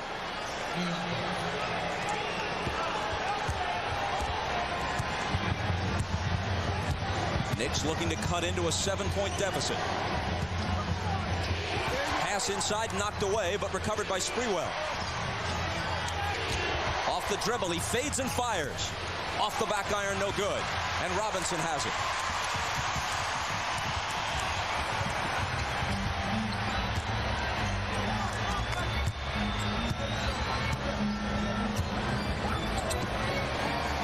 Coming over to help Dudley with Robinson. Cutting through is Avery Johnson, and Robinson finds him. The double team, and Avery Johnson does what you're supposed to do.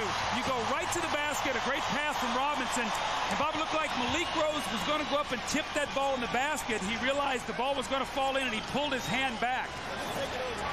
That ball goes into the post. Charlie Ward starts peeking at David Robinson. Uh-oh, where did Avery Johnson go? He goes right to the basket, and Malik Rose pulls away from that. Looks like he's going to try to go up and maybe tip this ball at the last minute. He pulls his hand away. Smart play, otherwise it would have been goaltending.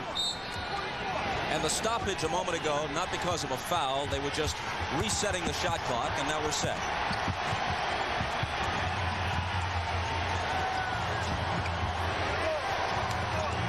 Larry Johnson inches into the paint, bounces out to Sprewell. Head fake on Elliott, but he traveled. Bob, in this season, remember, these 2 teams have not played each other. They're starting to feel each other out. New York had a great first quarter, 27 points. San Antonio's getting a handle on them defensively. They only have 15 points since then.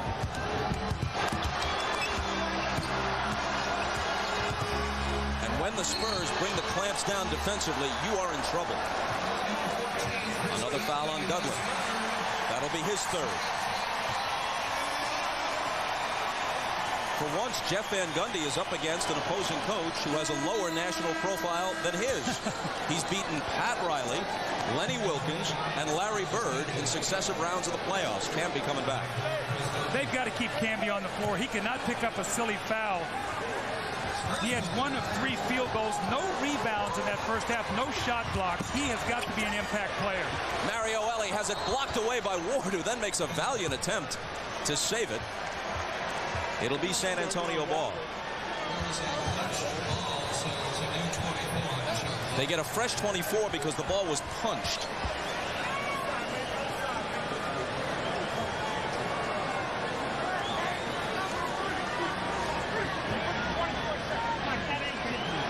Spurs up by 9. The time to get San Antonio has been in the first couple of games of each of these playoff rounds. Even though they've lost only 1 game, it was a home game. First round, game 2 here against the Timberwolves, and several of their victories on their home floor in the first 2 games of each of the series have been very close. Last possession wins. They had a discussion, and they decided not to reset the 24. In any case, Elliott misses with the scoop on the drive.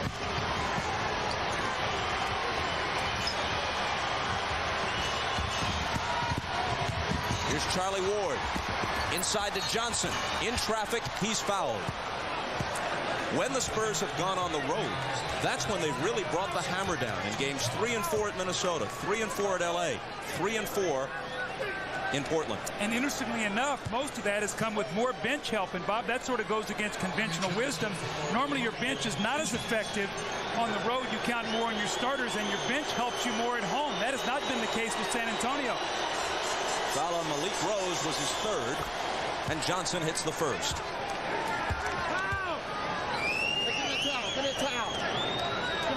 You know, with all the fouls and all that's gone on, New York, it's only an 8-point game right now. The game is right there in the balance for them. They're in good position. They've got to generate some offense. And, you know, Bob, we've said this as we've covered the Spurs in the playoffs. Teams have to find ways to score against this team, and it's very, very difficult because of that shot blocking. The Knicks, as most New York fans know, were 21 and 21 and in danger of not making the playoffs. Since then, they're 17 and 6, end of the regular season and playoffs combined. But to put it in perspective, the Spurs were 6 and 8, and since then, they're 42 and 6. And again, showed great patience. They fired Popovich, trade David Robinson. They stayed with it. They let it play itself out. The guys worked into the rotations. They accepted the roles, and you see what's happened since. Apparently a little bit of blood on the face of Malik Rose, and according to NBA rules, he has to come out of the game until they close the wound. And Tim Duncan comes back playing with 3 fouls. San Antonio by 7. Mario Elie. Set shot short. The rebound to Camby. Sprewell blows by Elliott, gives it up to Johnson. Now here's Camby against Robinson, leaning in and scoring. That's what he brings, energy. You don't have to run plays for him, and he'll manufacture points by being out there with activity. And again, Bob, they've got themselves right back into it. It's only a 5-point game right now. They've got to stay out of foul trouble here, though.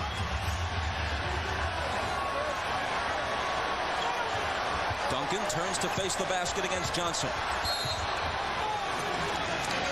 And an illegal defense is called against New York. That's the second, so it's a technical. What New York is trying to do defensively is they're not making a double team. They're trying to dig back in there and get help and then get back to their own people. And they've got caught a couple times getting below that illegal defensive area. And they've been whistled for it now. That's a technical, and they get the score. Mario Elie hits the tee.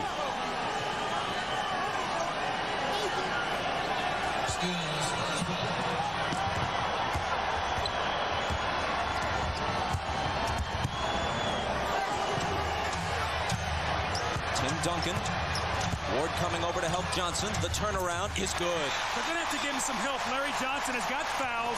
Tim Duncan is way too big. I think Jeff Van Gundy's going to have to take some chances here and make San Antonio make some outside jump shots. Duncan's first basket of the second half gives him 21. Houston's pass intercepted by Ellie. The trailer is Sean Elliott. Poked away from him by Camby. Loose ball to the side, out of bounds, touch last by Duncan.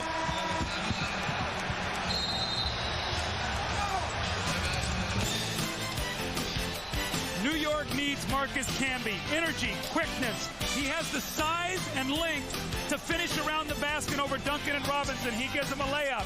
But then Tim Duncan with the counter. In the post, he takes his time. No hurry. Reads the defense. Charlie Ward comes down. He goes back. Steps in between the double team and just too big and tall and finishes against Larry Johnson. Nick Ball when we come back.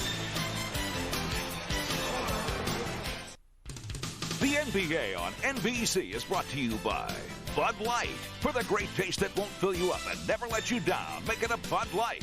By Chevy Blazer, a little security in an insecure world. By 1-800-CALL-ATT for collect calls. And by Nike. Ahmad Rashad back in San Antonio where the Spurs lead the Knicks 54-46. Now, here is a contingent from the West Indies, the Virgin Islands. 125 people took a charter flight over just for the day to come over and support Tim Duncan. Tim Duncan, of course, being the man that he is, got him all Bob Uecker seats. And they also have a sign up there that says, Tim Duncan, MVP of the world. Bob? Ahmad, thanks. Duncan from San Croix in the Virgin Islands. The pass inside for Houston is broken up.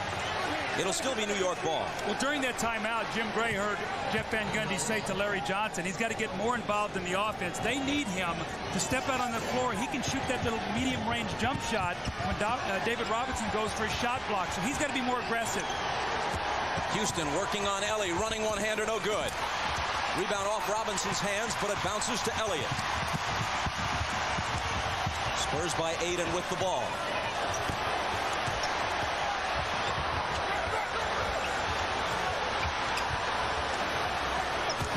Duncan spinning on Johnson. And the contingent from the Virgin Islands can erupt on that. You know, his primary sport was swimming as a teenager. And Hurricane Hugo ruined his high school's pool one year. And he was too afraid of sharks to swim in the ocean and train. And he turned his attentions to basketball primarily. So the Spurs may have Steven Spielberg to thank for their good fortune. The jumper by Sprewell is short, but how about the follow?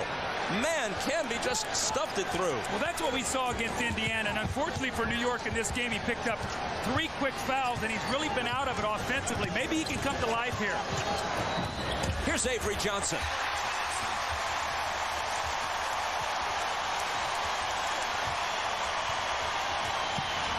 Spurs by 10.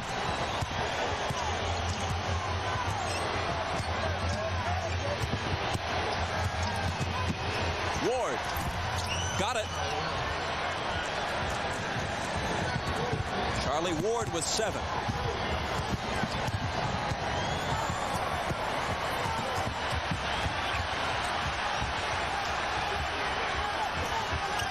Robinson looking for Duncan and finding him.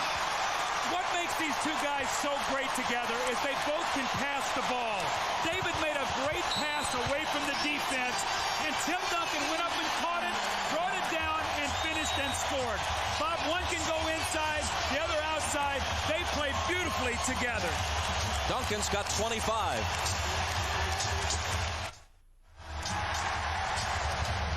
Tim Duncan is such a mismatch down low. With Camby in foul trouble, it puts him in such a bind because it forces a smaller Larry Johnson to guard him. Tim Duncan understands that, knows he can't block his shot, so he just takes his time, gets to a spot on the floor, turns and shoots the ball in rhythm. They front the post this time. He seals him.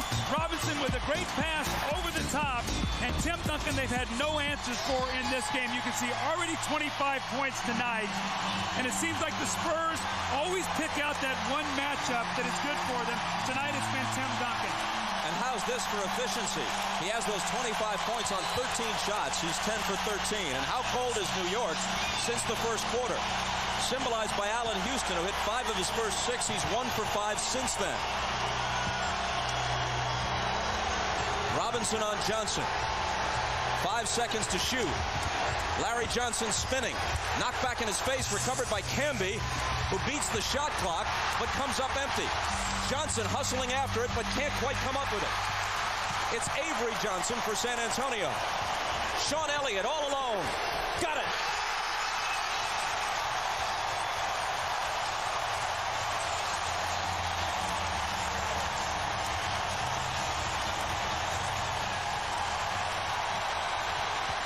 Sprewell into traffic, finds Johnson, and then the tip for Camby.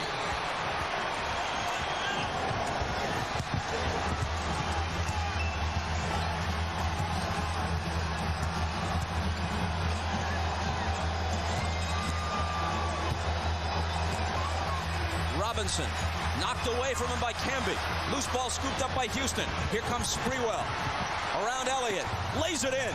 Well, something's wrong with Marcus Camby. He's been a little gimpy getting down the floor both times on that play. He knocked the ball away from Robinson and was very slow getting up.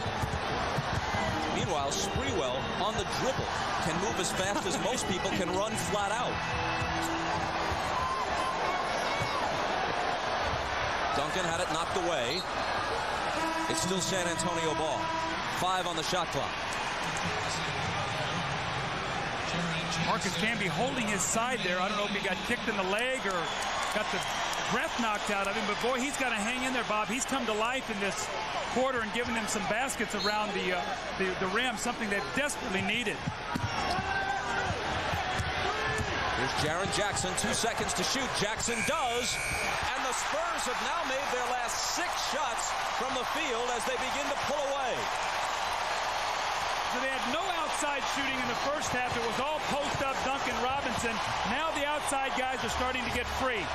Sprewell quiets the crowd just a bit. He scored 14.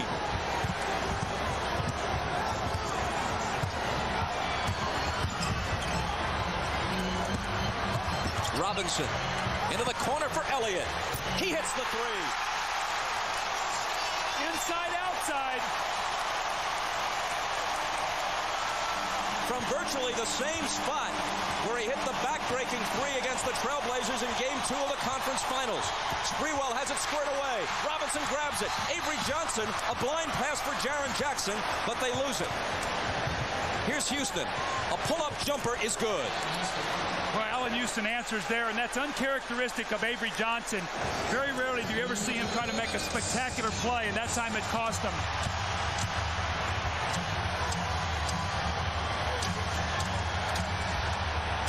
Here's Duncan, guarded by Thomas, driving on him, off-balance shot no good, into the arms of Camby, who is still a bit gimpy as he heads back to the other end of the floor. Sprewell again, good again. This guy's unbelievable.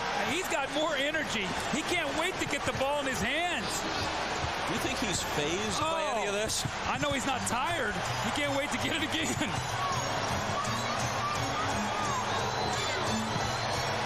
Camby trying to contend with Robinson. That leaves Jackson wide open, and he knows what to do.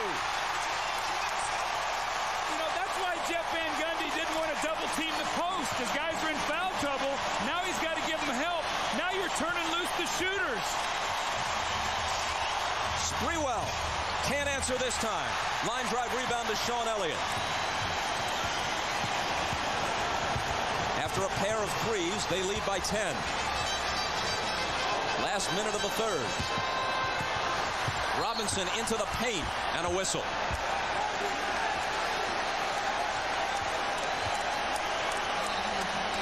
Bob, we go back a few minutes now. Camby knocks that ball loose from David Robinson. And as the ball was picked up by Allen Houston, they talk, you see Camby get up, and he's really limping right there. Since that point in time, he's really been favoring that leg. And now he's picked up his 4th foul. Sending Robinson to the line. Searching for a parallel. Oscar Robertson averaged 25 points a game his last year with the Royals in 1970. Went to Milwaukee to join Lou Alcindor, as he was then known. Ultimately, Kareem Abdul-Jabbar lowered that to 19, became the secondary guy, and they won the NBA title. Robinson has become the secondary guy here, and the Spurs are odds-on to win their first title. They lead here by 11 in Game 1.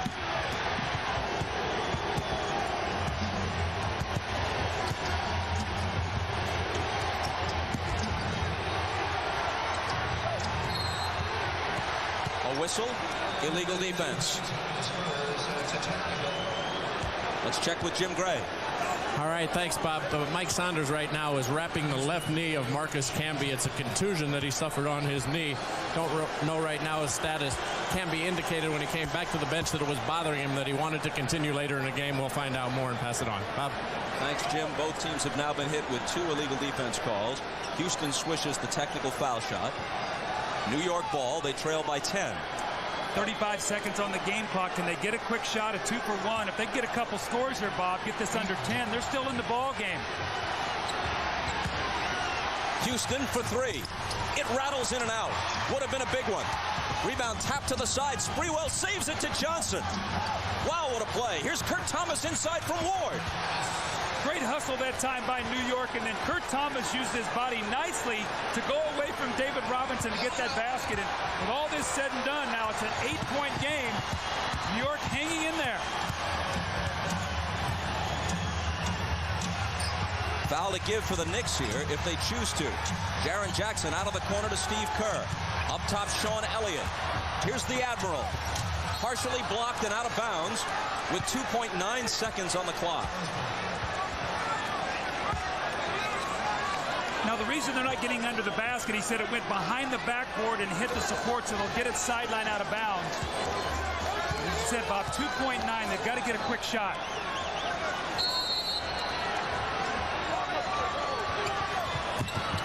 Elliott into Kerr. Malik Rose. And Larry Johnson got a piece of that. Spurs led by 8 at the half. They lead by 8 entering the fourth quarter. New York is not going to go away. They're showing great hustle and great heart. Sprewell with the save. He kicks the ball back in. It's going to be a nice pass underneath from Charlie Ward to Kurt Thomas. The shot blocker, David Robinson, is there. You seal him with your body. You go away from contact, and you get the score. Back after these words from your local station. This copyrighted telecast of the National Basketball Association is intended solely for the entertainment of our audience. And any retransmission, reproduction, rebroadcast, or other dissemination or use of this telecast, or of the pictures, descriptions, or accounts of this game, without the express written consent of the National Basketball Association, is prohibited.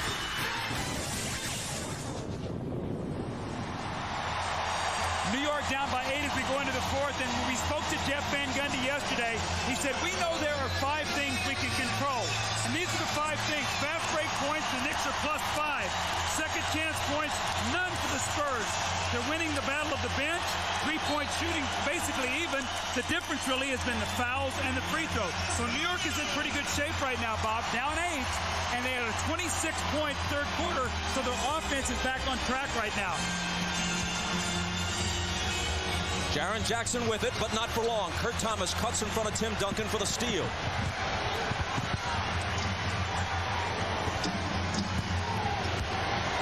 Fourth quarter opens on a good note for the Knicks.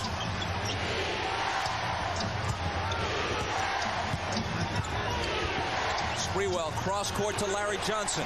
Up top, Charlie Ward. Now it's Houston for 3. Rebound fought for, out of bounds. And touched last by Thomas of the Knicks. The report on Marcus Camby from Jim Gray over by the New York bench. Left knee contusion. He will be back. Well, that would have been a big shot by Allen Houston. That would have made it a 5-point game.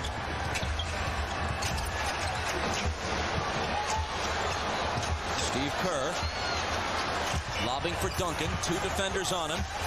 Cross court to Elliott. His 3, no good. Bounces up, hits the shot clock. New York ball.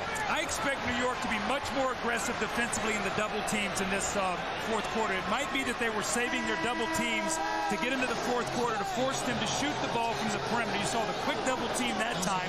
New York, a very small team on the floor. No Dudley, can be hurt. And Larry Johnson right now is still a little bit gimpy, but a very small team for New York. Quickness, speed, they want to penetrate and make shots. Charlie Ward turns and asks for a timeout. Chris Dudley was at the scorer's table getting ready to check in, so he'll be in the New York lineup when play resumes. 10:52 to play in the fourth. Spurs by 8. The NBA on NBC is brought to you by Miller Lite, taste of true Pilsner. By Ford Ranger, the only compact pickup built for Dub. And by Lake Placid, you'll never know what fits you. Opens wide July 16th. The reason Jeff Van Gundy took that timeout is you're going to see Larry Johnson here on this play. He gets that right leg extend, and remember, he had the brace taken off in that first half, so he looks like he hyperextends that leg a little bit, the one that was so sore coming into this game. Jeff Van Gundy took the timeout to talk to him. Get one more look here. You see the right leg, and you can just see he overextends it just a little bit. Nothing serious, but when it's that sore, and you see Larry Johnson now sitting on the bench, and again, he took that brace off, which makes him more susceptible to re-injuring that leg. Johnson has played 17 minutes tonight. He scored 5 points, taken 1 rebound. Houston was fouled as we go to Jim Gray. All right, Bob, the report from Mike Saunders, the Knicks trainer, is Larry Johnson tweaked his knee a little bit, twisted it slightly. He refused any treatment, any ice. He wants to return to the game and probably will. Bob? Jim, thanks again. The foul on Jaren Jackson was his 4th. Johnson watches his teammate Houston go to the line and hit the first. Allen's wife Tammy gave birth to a baby girl this week, little Remy. I was kidding Allen before the game. I said, Allen, you'll go to any cost to be able to get out of a practice. I said, you tell your coach you'll get a big game in Game 6. He had 32. They eliminate Indiana. His wife goes into labor on Saturday. He misses practice. I said, you'll do anything, but congratulations to Allen and his beautiful wife.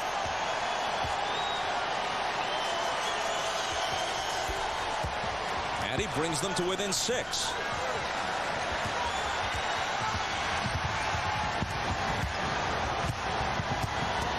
Ellie out of the backcourt with a toss to Kerr. Jackson looking inside from Malik Rose. He's covered, so Jackson takes a wild off-balance 3. And that's the kind of season and playoff run it's been for San Antonio. I just watched Jeff Van Gundy. The look on his face said it all. He could not believe that shot went in the basket.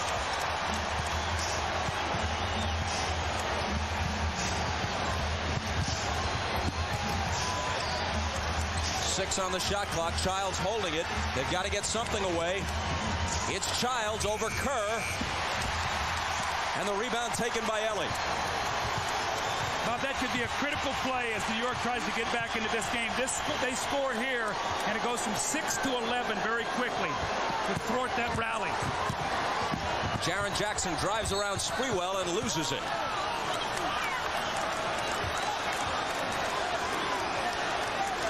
Man, that shot he hit a moment ago was ridiculous. Reminiscent of Sean Elliott falling out of bounds, keeping his feet in bounds as he took that shot.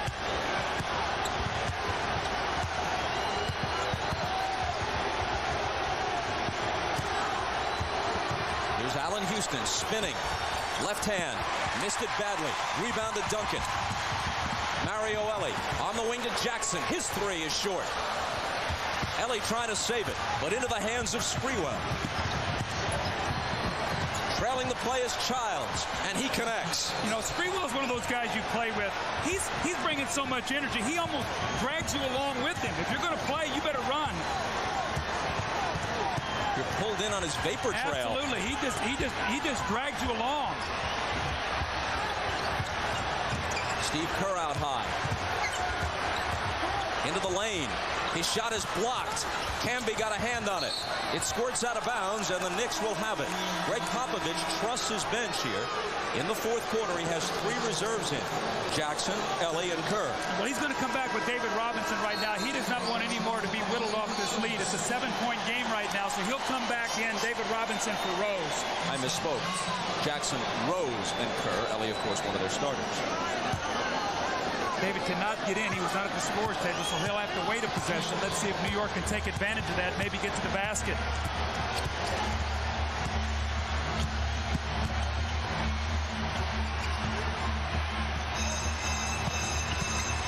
Sprewell finding Camby.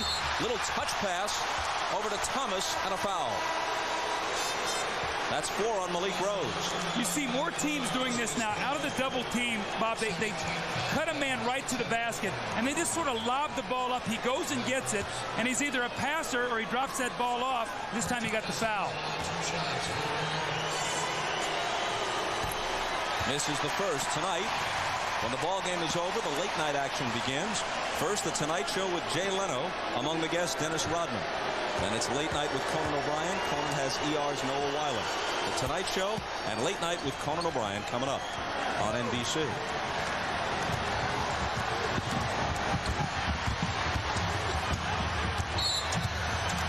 Childs reaching in and fouling Mario Ellie. That's number 2 on Chris, who was in the Spurs training camp back in '93. He was cut by John Lucas. San Antonio must go back inside to Robinson and Duncan. You've got Camby and Thomas in the game. You've got to go with what worked for you in the first half. That's the 2 big guys inside. Jaren Jackson surrounded. Knicks putting the pressure on, and Jackson asks for a timeout. It'll be a 20.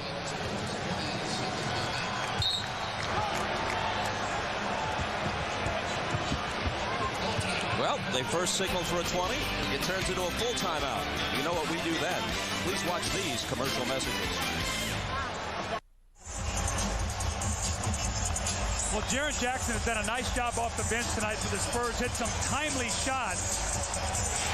We saw this early in the first few rounds. The jumper to beat the shot clock. You can hear it in the background. The inside-outside, now the double team, the 3-point jumper, and then this desperation shot where he just muscles it into the basket. And interestingly enough, when they were having their inter-squad scrimmages, Popovich said, we want you to act like Allen Houston. Well, tonight he's doing that, making some critical shots. Inbound pass comes to Robinson, who scored only 1 point in the second half. He puts it on the floor and draws the foul.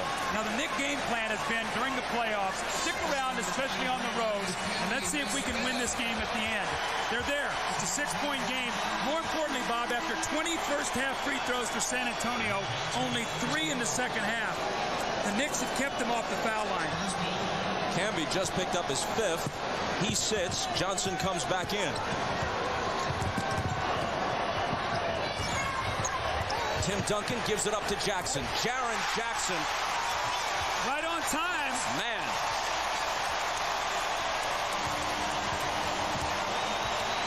He has just been huge throughout this playoff run for the San Antonio Spurs. Sprewell. Tip try by Thomas won't fall. And Duncan protects the rebound. Spurs by 9.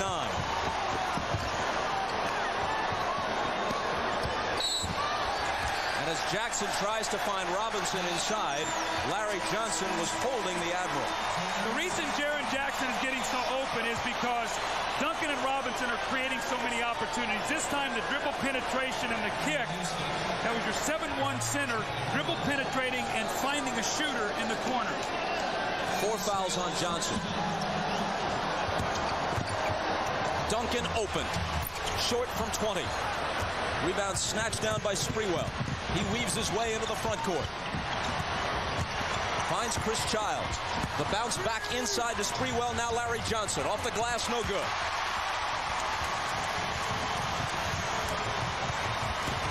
Mario Ellie misses the reverse. Tough attempt, and it almost fell for him. Racehorse pace, Kurt Thomas.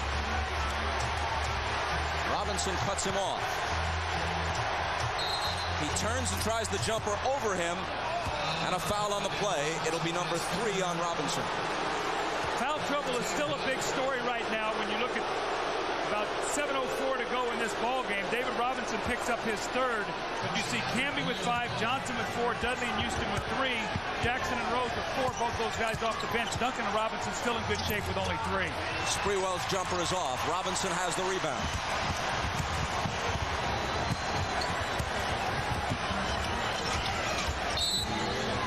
And Steve Javy blows his whistle. Kurt Thomas is hit with his 3rd. The Knicks big men are working so hard to keep that ball away from the post, and San Antonio does a nice job swinging that ball to get a good angle to throw it in there, and Kurt Thomas caught that time with a foul, but they're working so hard inside. Johnson trying to find Robinson. Broken up by Larry Johnson, and he'll pick up number 5.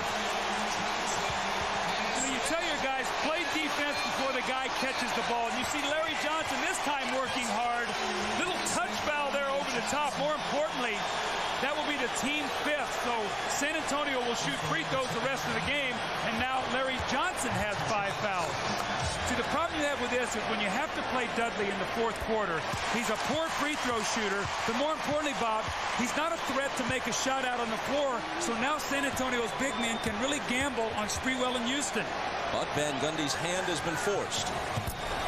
1 of 2 for Robinson, who scored 13 points, has 8 rebounds and 6 assists. Bob, I think you see also, too, the refs are really calling this game close. It's been something we've seen all the playoffs. They're trying to clean up post play. Sprewell splits the defense, but it's shoved back in his face by Robinson.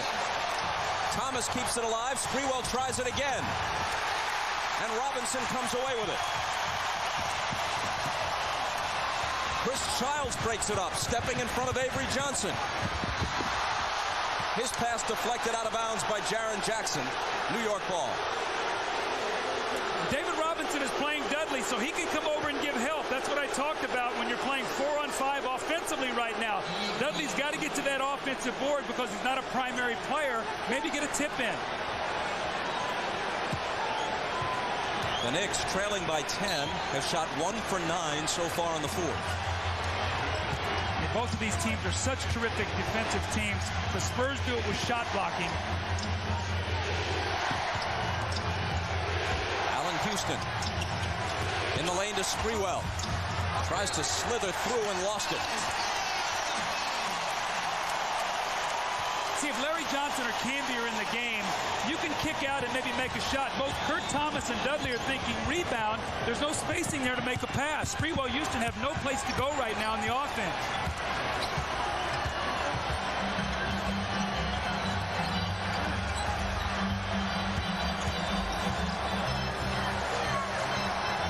Duncan turning on Dudley and scoring.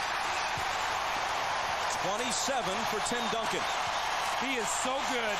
I love his composure. Bob, as I've said many times before, I would never want to play poker against this guy. You wouldn't know what he was holding. Timeout, New York. The cheers cascade down from the rafters. 39,514 whooping it up.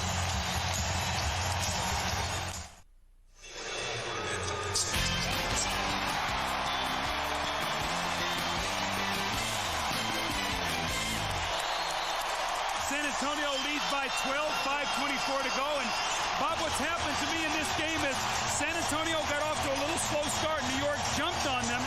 They were a little rusty. They've gotten their legs, and they've done it by pounding the ball inside, going to their big people who've really softened up the defense and really forced New York to be in terrible foul trouble early in this game.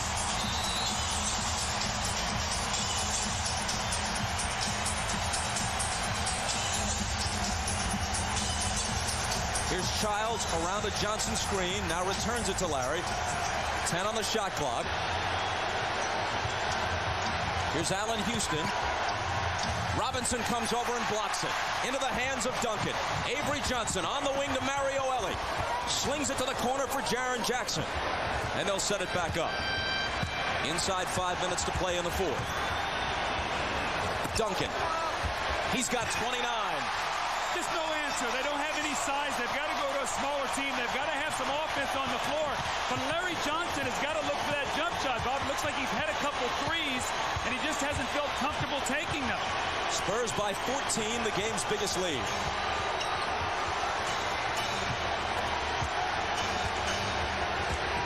Childs on the move to the left hand, missed it. Thomas follows and connects.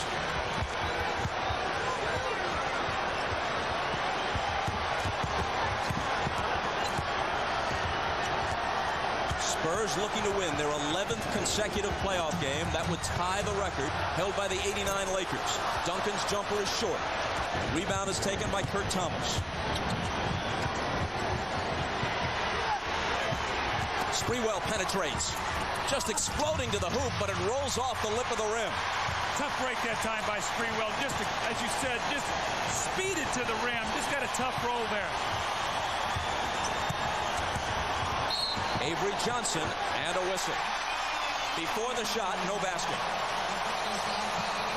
A reminder, following the game on most of these NBC stations, it's your late local news, then the Tonight Show. For those of you who'd like to continue with coverage of the finals, there's a post-game special on CNBC immediately following the game. I think that'll be with our buddies Bill Walton and Steve Jones, correct? You guys who did a great job covering the Eastern Conference Finals. The snapper and Bill, never short for an opinion or for a disagreement. The team of Jones and Walton on CNBC after the game. Avery Johnson comes up empty. Johnson out, Camby in for the Knicks. Allen Houston trying to make something happen. And can't. The rebound to Robinson. Bailey's doing a good job. He's really keeping him out of the lane, bumping him and forcing him to take some tough shots. Looks like Allen's getting a little tired.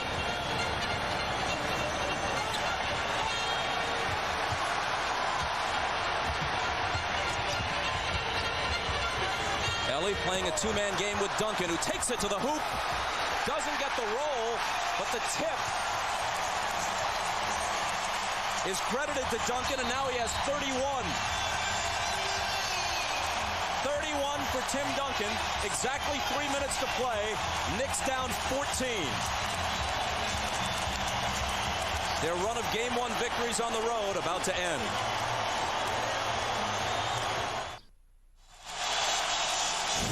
At the start of the game, we talked about the proverbial window of opportunity. At the beginning of the contest, San Antonio tried to physically intimidate their visitors. They forgot that that just energizes the Knicks. New York's early success was a wake-up call for the league's best, but the alarm signaled a clinic in championship-style play led by Tim Duncan and David Robinson. Then the hot hand of Jaren Jackson brought about the Knicks' worst fear. How do you stop all the weapons the Spurs bring into these NBA Finals? Bob, in the fourth quarter, Sprewell and Houston are combined 0 for 8. And what I think you've seen is what we talked about, how hard they're working to get their scores. Allen or Sprewell, they beat somebody off the dribble.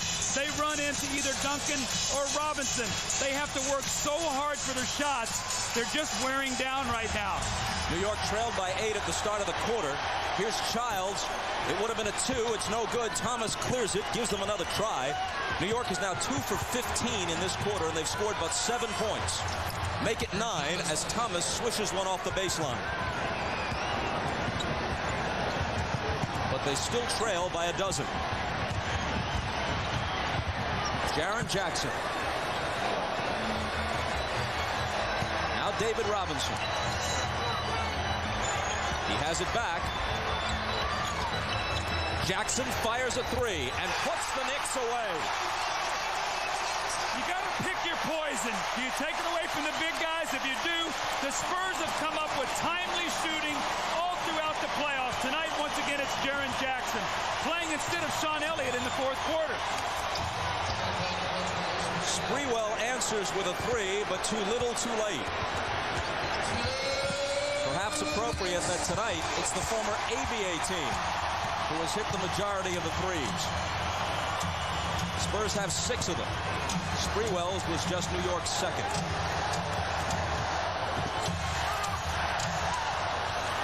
pass from Jackson for Robinson actually hit the rim. New York claims it. Robinson pokes it away. Duncan with a great save. What hasn't he done tonight?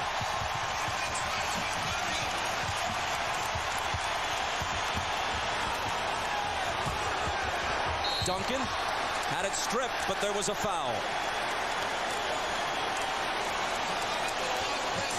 When you have a post player, you go inside to him. If they double team it, you trust and you kick it out. Child's slow on the rotation getting there, and you see Jaren Jackson, he's loving it. You said you got to pick your poison, and Bob, I think as you go into game 2, if you're Jeff Van Gundy, do you start out the game early by doing more double teaming and protect your team against fouls, try to keep your guys on the floor? That frees up the three-point shooting, so you've got to make a decision here what you want to do, but they have got to protect Larry Johnson and Camby. They need those guys on the floor. Duncan missed the first, looks for his 32nd point, and there it is. The 89 Lakers swept all their playoff series leading to the finals, winning 11 straight games. Then they themselves were swept by the Pistons with Byron Scott and Magic Johnson hurt. Tonight, the Spurs equal the Lakers' record, winning their 11th consecutive playoff game.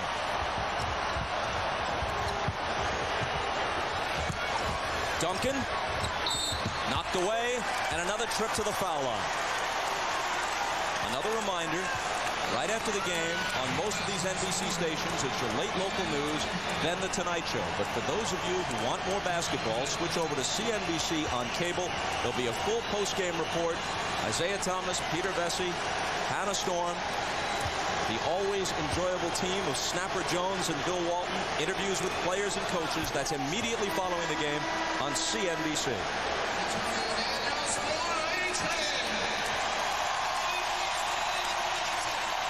Avery Johnson and David Robinson go out to thunderous applause. As we talked in our open, the Spurs have faced 3 different kind of teams in the first 3 rounds. Minnesota, they said Avery Johnson is going to beat us. Bob, he's only taken about 1 or 2 shots tonight. In round 2, it was Tim Duncan. In round 3, Robinson. Tonight, the big Twin Towers again and the timely shooting of Jaren Jackson. They have the right pieces around those big guys, and they've seen every kind of defense, and they've adjusted. Camby stuffed home Sprewell's whirling miss, but it's all just bookkeeping now. 89-77. Duncan's jumper. Thomas a rebound. Childs for 3. Ellie has it. 4-on-2. Antonio Daniels. Jaren Jackson. Thought about a 3, won't take it. Daniels with a fadeaway. Sprewell runs it down as the clock runs down. The rebound is taken by Duncan. That puts a capper on his night. A night which saw him score 33 points, take 16 boards, and block 2 shots.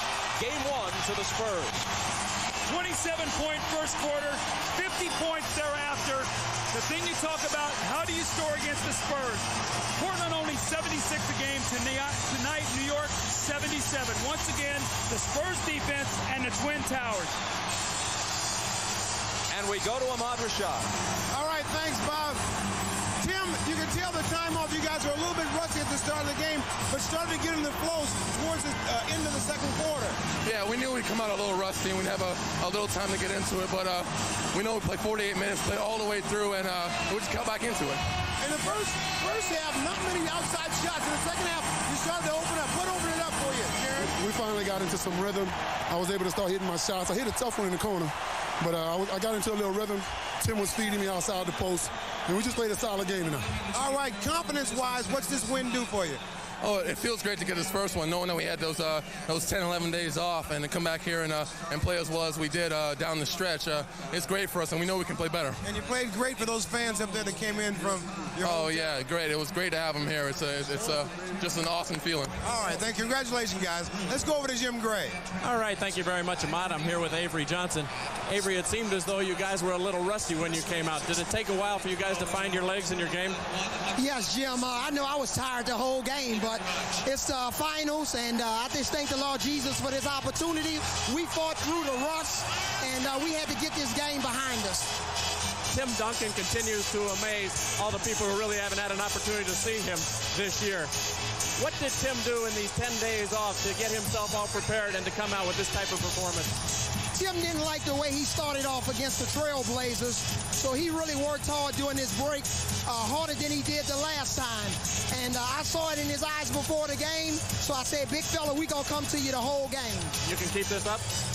We get better as series move on, so that's what I'm looking forward to. All right, Avy, congratulations on game one. Let's send it back now to Bob Costas. Thank you, Jim. In defeat, Latrell Sprewell and Allen Houston each had 19 for the Knicks. Tim Duncan led everybody with 33, as we said. Jaren Jackson chips in with 17. David Robinson had 13. The final, San Antonio 89, the Knicks 77. We'll see you Friday for Game 2, 9 o'clock Eastern Time from here in San Antonio. And here you see the rest of the schedule for the 1999 NBA Finals. Coming up after your late local news, The Tonight Show with Jay Leno. Among the guests, Dennis Rodman. Then it's Late Night with Conan O'Brien. For those of you who'd like to continue with NBA coverage, a post-game report is immediately available on CNBC. For Doug Collins, Ahmad Rashad, and Jim Gray, I'm Bob Costas. This has been the NBA on NBC.